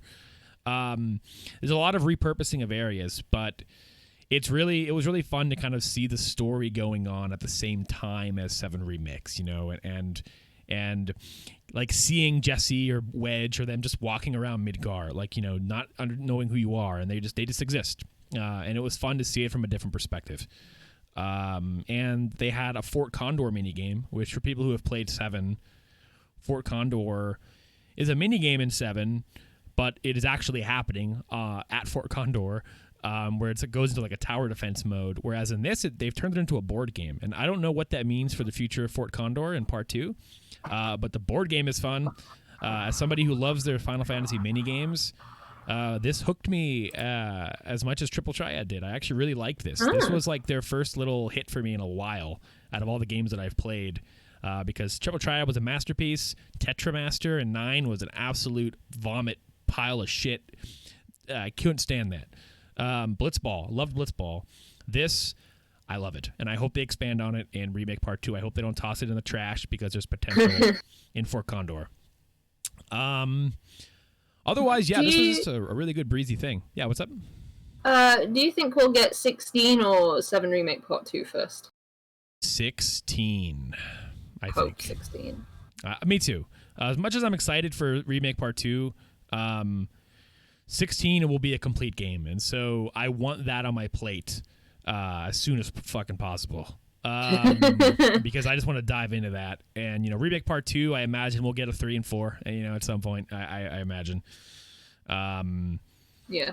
But I'm excited for all of it. I think Final Fantasy generally is in a pretty good place, and I think, you know, the enjoyment factor out of Intermission has me very hopeful for Part 2 and lessons that they've learned from Part 1, and they have a pretty lengthy cutscene at the end of this DLC that, you know, I wasn't expecting. So for anybody who is on the fence, you know, who has access to a PS5, I recommend checking it out. If you are like me and don't usually play DLC, I recommend popping into this one, giving it a look, because I think you'll be interested in it, even if you aren't as into Yuffie as some people might be. She's a fun character. Yeah. She's really fun in this. I think the question I have is how important or integral to like the whole of Final Fantasy VII Remake do you think this DLC is? Do you think you should definitely play it, or? I think for me it's mostly just an introduction to Yuffie than anything else. I think I'm not sure how much of a, you know, presence those Dirge of Cerberus characters are going to have in Remake Part 2, but I also don't think that they reveal anything about them that's important enough to where, like, if you go into part 2 without playing this, that you're going to be lost. Like, it is going on at the same exact time, and as far as like big reveals or like anything, it's mostly just a, hey, you want to play as Yuffie for 6 hours, and like go fight in the Shinra building as Yuffie, and you know, they say Wutai a lot, and you know, everyone's excited about that. Otherwise, I think you would be fine not playing it. I think it really is just a stepping stone. Like, here's some fun stuff to tide you over while we take our sweet ass time on part 2. It is. And that does bring me to that cutscene, yeah, which spurred that question. I think that cutscene at the end of this will be in part 2, I would imagine. Anyway, I hope so. Anyway, I think it's worth checking out. I don't think you need to, though. With any luck, 16 will come out first, and then I can buy a PS5, play 16, and then be like, oh, you know what? I'll play Intermission. The perfect. Maybe I'll even replay all of 7 before 7 I Part thought comes about out. it. So. I thought about doing that in the PS5 version because it is nice in 60 FPS. It is. It They feels fixed the damn door. good. They Did they fix the door? I was about They- to say, like, they the most fixed the important door. question is the door fixed? The door is fixed. It is indeed fixed. Maybe I can finally enjoy that game. I guess worst case scenario, like if they for whatever reason don't include in part 2, and you're like, man, I've started part 2 and I don't want to go back and play this. A, pay $20 and B, play an extra 6 hours before I can enjoy this game. You can just YouTube it, I'm sure. I would say the only thing that could potentially be super important is that ending cutscene. You know, like for the most part, it is just like a, oh my god, you know, this is, you know, running around as Yuffie in Midgar is fun. Woo, you know what I mean? Like generally, that makes me sound like I'm diminishing it because it was a lot of fun, but you know, it isn't really going to leave any major, you know, holes in your understanding of what's happening or anything. You know, it's just fun mostly, you know, and interesting for the most part. Yeah. But, That was the thing I wanted to know, is if I didn't play it for whatever reason, I'm gonna fucking myself over for the second part of the game, but that's don't think so. that I don't think perfectly. All right. Other than that, I will just say I started playing Scarlet Nexus. That game is fun. If you are interested in that, look into it. There's a demo. And Ratchet and Clank Rift Apart was also very fun. I have nothing really to say about that besides it's a Ratchet game and the DualSense is nice. That's all I have. That's all my games. As well, tell me why. It's a game made by Don't Nod, I think. Who are the people that made Life is Strange, is currently free on Steam. If you had any interest in grabbing that, For Pride Month, correct? Yes, I believe so. Yeah. Also on Games Pass. Only other thing, I briefly revisited Dark Alliance. It does run game, dude. somewhat better. We played it like 6 days ago. I know. It runs slightly better in single player. That is good to know. That So means that they could fix my issue with it then. Yeah, like there are still some input lag issues. The the follow-up attack still seems kind of random as to whether it works. The button prompt attacks still seem kind of random as to whether they work. But generally speaking, it feels more like it did in the tutorial. The AI is still dumb as rocks. That's So it's fixable. I want them to patch it because, like, as it stands right now, it's hard for me to have like a blast playing it with how it feels for me to play from my own personal experience. But I like enough of it to that if they patch it up, I would be happy to play some more of it. You know. Yeah. Bit of a rough state in little ways, but not fundamentally broken. So No. That's not a bad And spot. following following a Reddit thread, I installed Vermintide 2. I don't know if I'll like that one. That one's a little more Left 4 Dead-y, but it's got loot and it is fun. I spent my entire time not knowing what I was doing, and the AI companions are OP, and they dealt with everything for me. So I was just sort of like swinging wildly, feeling like I wasn't doing much, whilst the computers completed the level for me. So, I don't know. Undecided on that one. Well, just looking at my pile of games. I don't think there's anything else. Bill was on a stream killing some chivalry guy. oh yeah, I showed up on the Easy Ally stream, yeah, and killed Michael Huber in Chivalry 2. That was nice. I forgot about Chivalry 2. Kind of crazy how much stuff comes out in a year. Yeah, you know what? As we wrap up here, we're halfway through 2021. I've been Fuck it out. I've still not been outside. I have been like kind of compiling like what I think my top 10 list would look like. As I go through the year, I'll like add games to it. Like, oh, this would probably be on there. And this year ended up for me being pretty stacked in a lot of little ways. And there's more stuff coming, and I'm excited for it all. My quote unquote list is a bit buggered because of A, not doing one last year, and B, so much of just the general feeling of the last 12 months and the coming 6 just bleeding into itself, that things that I feel like are this year are actually from last year, and things that I feel like from last year are actually from this year. I'm just like, you know what? If I end up doing anything, it's just going to be 10 games that I liked that I can remember since last time. Yeah. It might not be from this year. I mean, but hey, it's 2020 like... doesn't count for shit. So, I mean, you could just all put it in this year. That's fine. That's true. That's true. I'm still March 3rd, 2020, right? Yeah. Still waiting for Animal Crossing to come out. No, Animal Crossing did come out. That one's canon. So it's like the day after that. I don't know. Well, y'all, it has been a pleasure once again to sit down and talk about video games with you all. We might get episode 50 out by the end of the year. We'll celebrate. Yeah. That'll be a big Get one. some party hats.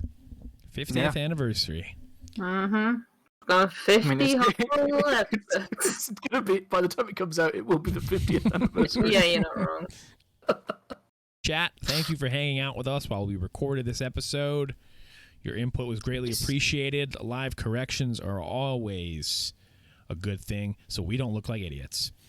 If you're watching this on YouTube or listening on your podcast service, hey, you're not dreaming. This showed up in your feed. Congratulations. Thank you for listening to us, as always. Anything to plug from y'all before we write off?